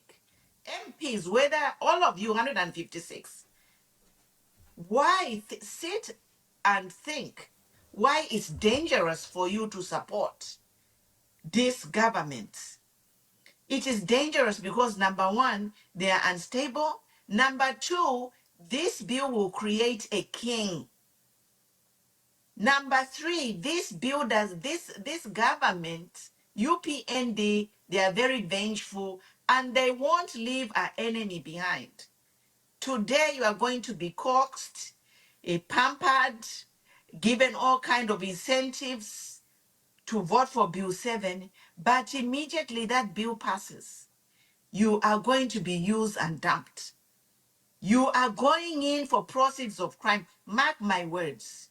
We are going to see some of these MPs, God forbid, if this bill passes, we are going to see some of these MPs go in for proceeds of crime. Their writing is on the wall. Look at what happened to people like Honorable Dr. Chishimba Kambwili, Ambassador GBM. Look, these people are people who work closely with the UPND. Look at what happened to them. So think, Imama UPND, are you going to be an exemption? Are you going to be an exemption? No, you won't. Because we know that UPND, they never leave our enemy behind.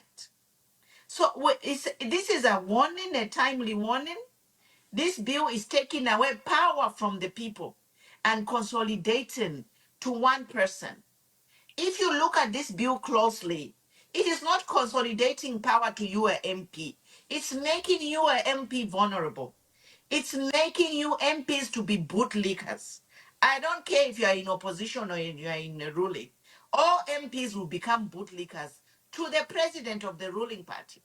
I'm not wishing anybody dead. But lo and behold, if this bill passes and we have a different person other than by HH, that person will be the supreme power of UPND. All MPs will actually have to bootlick a president of UPND. So open your eyes, Zambia. Zambian MPs especially.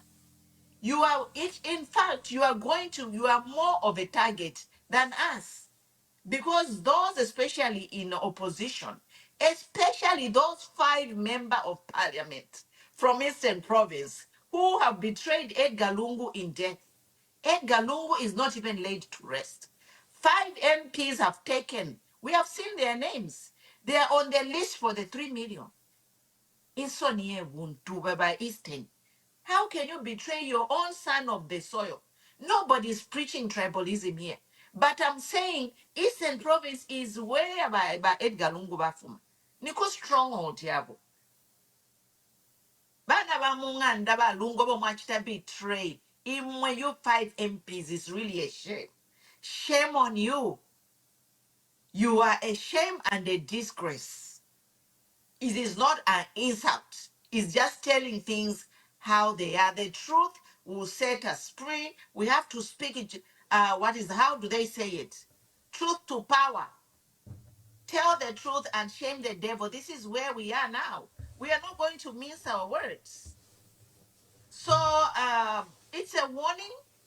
My last closing remark is do not create a king, because this king you are creating, you will be the first ones to face the wrath. These people, they do not leave an enemy behind. Mark my words. Look at what happened to Kambwili. How can you keep a person in a prison at 286 BP over 134? My heart just broke listening to Kambwili. BP 286 at your Kenya. Kambwili over mbale na imo. The same Kambwili was put in a cell on Soka. If it is not God who has preserved Kambwili's life, then I don't know. God bless you, Bachimba. Now, imwe bale milipia nempia. Elonga taba milipia nempia ngani promise not tamaka shimone. Let me tell you, you MPs who have been, maybe baba Mr. Promise na ponga taba mipela. Once the bill 7 passes, you will not see it. And then they will come after you for proceeds of crime. How do you think you'll be different from the Lungu family whom they have even refused to bury their person? It's the same one and the same person you are dealing with. It's not a personal attack here. You have to be factual. Look at the facts and look at the pattern of somebody. So we are warning as I close. But Zambia police too, you also received this warning. By judiciary, you received this warning. And the members of parliament, because we shall hold you responsible. You are not immune from prosecution. Do the right thing. And the other thing, finally, I wanted to say is there was a caller who talked about let's rally behind Oasis Forum, and I just wanted to actually oppose that notion of standing behind Oasis Forum. It should actually be the opposition leaders should be in the forefront. Madam Betty Katebe, Beauty Katebe, she said it. She's like, well, opposition, come together.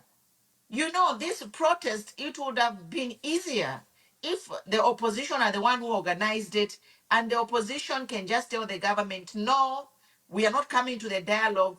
We are coming to the dialogue after we protest. But you know, the Oasis Forum, Mudiwa bishops, Mudiwa Evangelical, Mudi Christian Council of Zambia, these are highly respected men and women in our clergy, in our religion.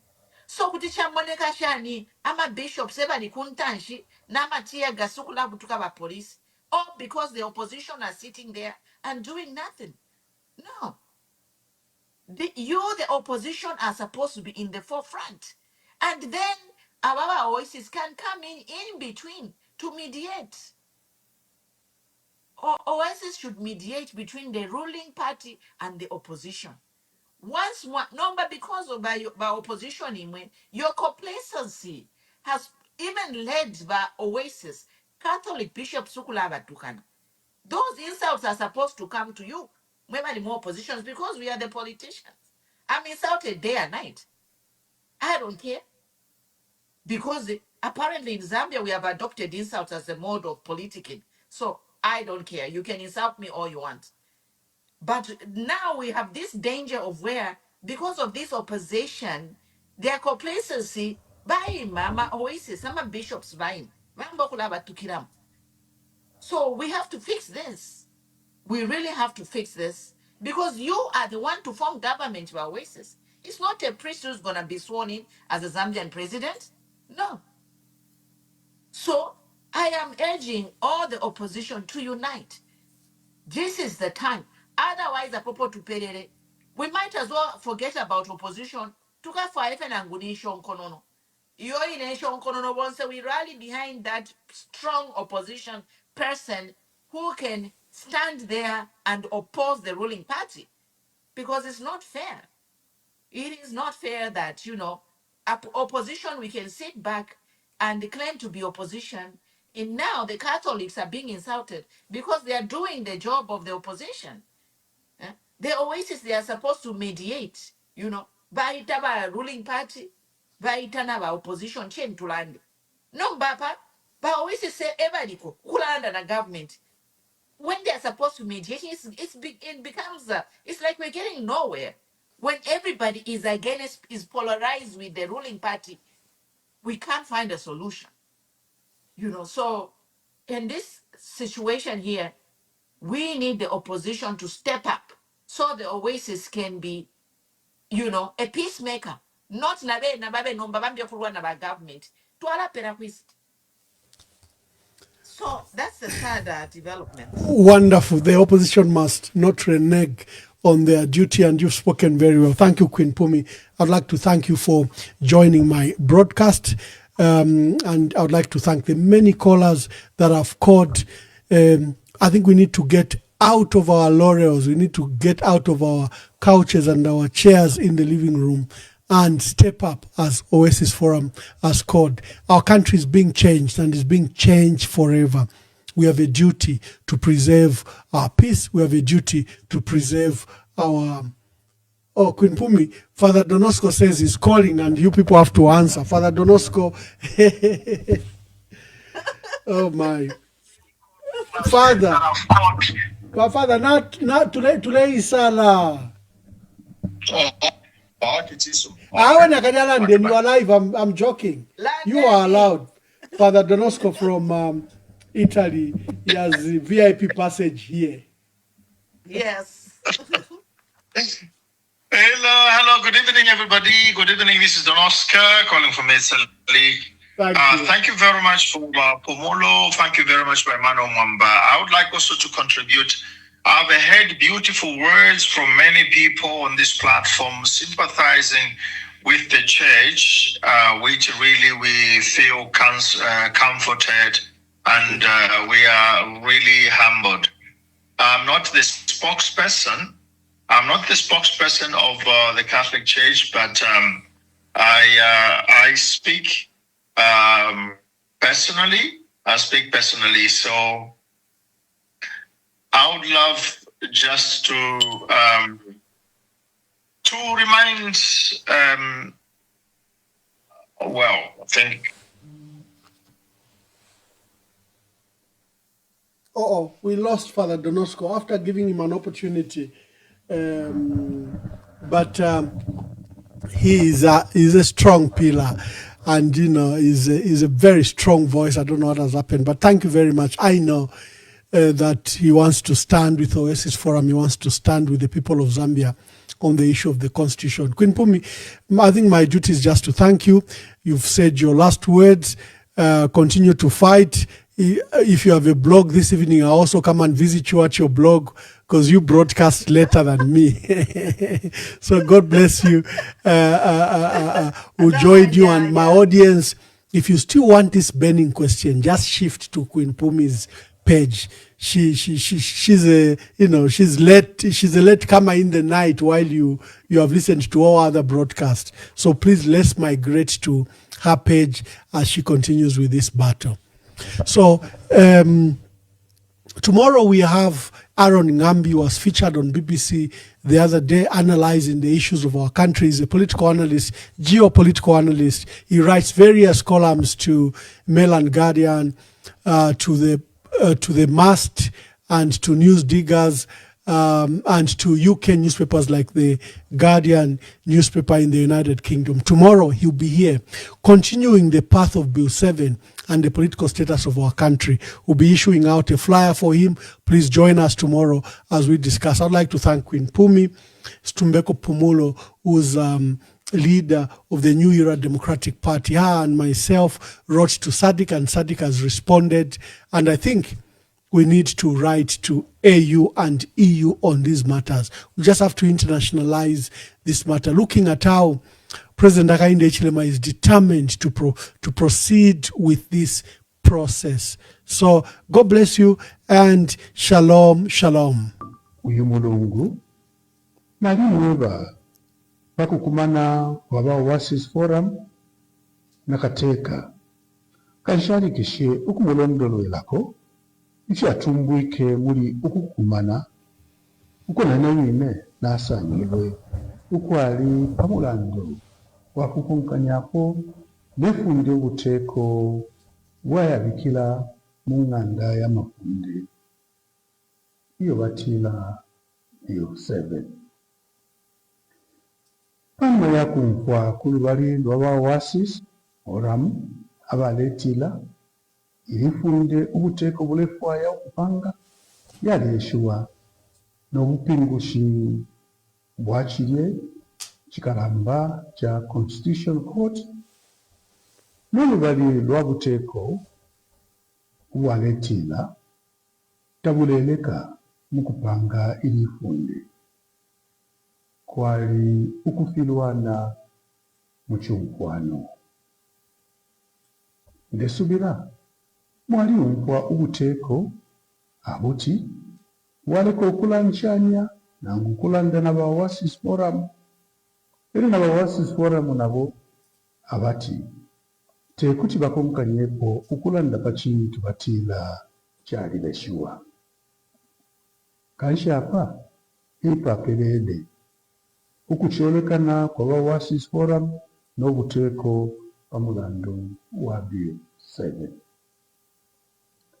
kafire batiila umulendo mulemwe bati uye ekilemba n'asasa awo bati awo yewe nteme n'okulya ndefwaya okulya n'okutampaatampa okulya kumwebakira ati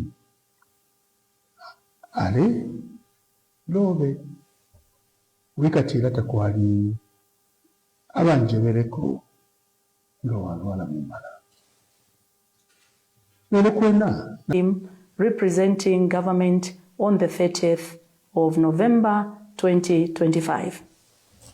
I do not believe that dialogue is tenable when the underlying concerns remain unaddressed. Our concerns were and are as follows. 1. Illegality of the process. The current process is in breach of the orders of the Constitutional Court.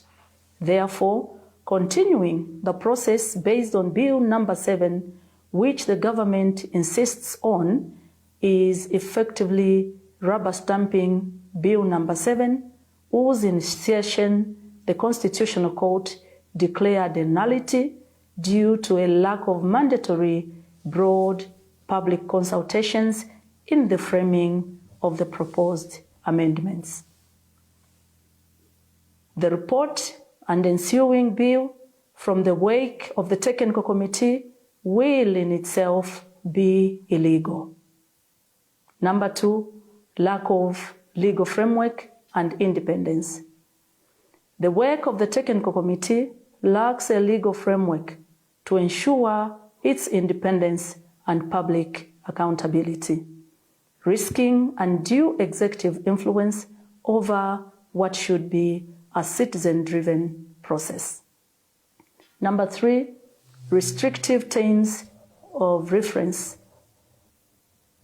The terms of reference unilaterally prescribed by the government restrict citizens' submissions to the same clauses in Bill number 7, effectively resurrecting an illegality, election-centered agenda, and precluding a holistic reform. Failure to withdraw Bill number 7. Despite the Constitutional Court nullifying the initiation of Bill number 7 of 2025, the bill remains before the National Assembly, further entrenching an illegitimacy process. Tying to the 2026 electoral timelines. Rushing the reform process by tying its timelines to the 2026 general elections compromises inclusivity and national consensus, diverting agents from critical immediate needs like the cost of living, water shortages, and employment. There is no justification in whatsoever why the supreme law of the land must be amended in a rushed manner, less than 30 days, as though there is no tomorrow. Dialogue outcomes. Government intend to proceed. Despite presenting these profound and resolved concerns, our dialogue, including the meeting with the President, has yielded nothing. The government remains bent on proceeding with the current illegal and flawed process and has refused to withdraw Bill number 7 from Parliament formally. We reaffirm our non-negotiable preconditions for any meaningful dialogue. 1. Bill number 7 must be formally withdrawn from Parliament. 2. A fresh constitutional reform process must be commenced, supported by legal safeguards, and be genuinely inclusive, not rushed, and holistic. Should this be attended to by government, we remain available to return to the dialogue table. Now a call to action for all Zambians. The refusal by government to heed advice on withdrawing the illegal Bill number 7 or offering alternative legally sound options is a serious threat to the integrity of the Zambia's foundational law and may result in anarchy. The government's current approach demonstrates an apparent lack of interest in genuine, people-driven dialogue. We therefore call upon all Zambians to stand in defense of constitutionalism, the rule of law, and good governance. We only have one Zambia. The Oasis Forum will continue to use all available legal means and possible engagement of the international community to ensure that government withdraws Bill number 7, which threatens our national values and principles of democracy, as well as constitutionalism, good governance, and integrity. We urge the government of the Republic of Zambia to withdraw Bill number 7 immediately and commence a legitimate, transparent, and people-driven constitutional reform process where many Malaiti na lelo kulibe fertilizer farmers akwanisa bati uza ati kwenyu sembe tenze tinazibati. This is what you meant. Kaleza sembe siti na vote. Talemana boaba, talemana boza. Basi eni baende tuone kovina. Wenye wapaka, sweet toka isha. Tifuna mariza utunoti mastori. Hapa mvula ya kwa manji, mulimi sana fole.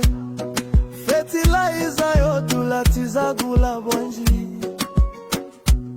Apati enda kuma elections, muzani pasa exuze bwanji. Ndabachi onekani napanga mistake.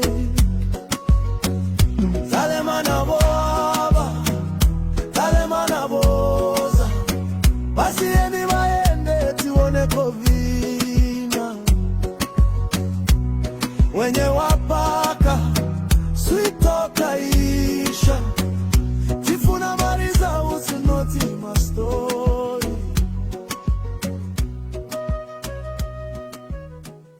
Inokuya pa market mwe bantu ndefuwa ko fertilizer ya 750.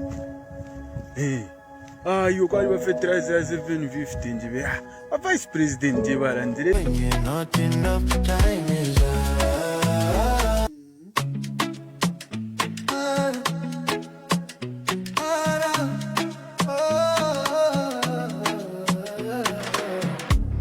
kwenye ndemwe chabe. Thank you for the contribution. That was very good. Mabanja onanjala mkomo. Ndalama zonse mutumbalano. Masukwa kuchuluka pa mutupatu. Time is up, time is up. Kwenye not enough, time is up. For your lies and bluff, time is up, time is up. Kwenye not enough, time is up. For your lies and bluff. Kanizanu ndizo panda pindu. Anakulira miseu mwatu. Tikufuna chilengede chatopano. Osati mapoke tanu opindika ndalama. Listen to the cries, they're louder than your lies. You can't silence the truth. It's time for the youth. Time is up, time is up. Kwenye not enough, time is up. For your lies and bluff, time is up, time is up. Kwenye not enough, time is up. For your lies and bluff. We rise, we stand, we fight together for the children. For a better forever. When you kunata pano, we take the rain. V.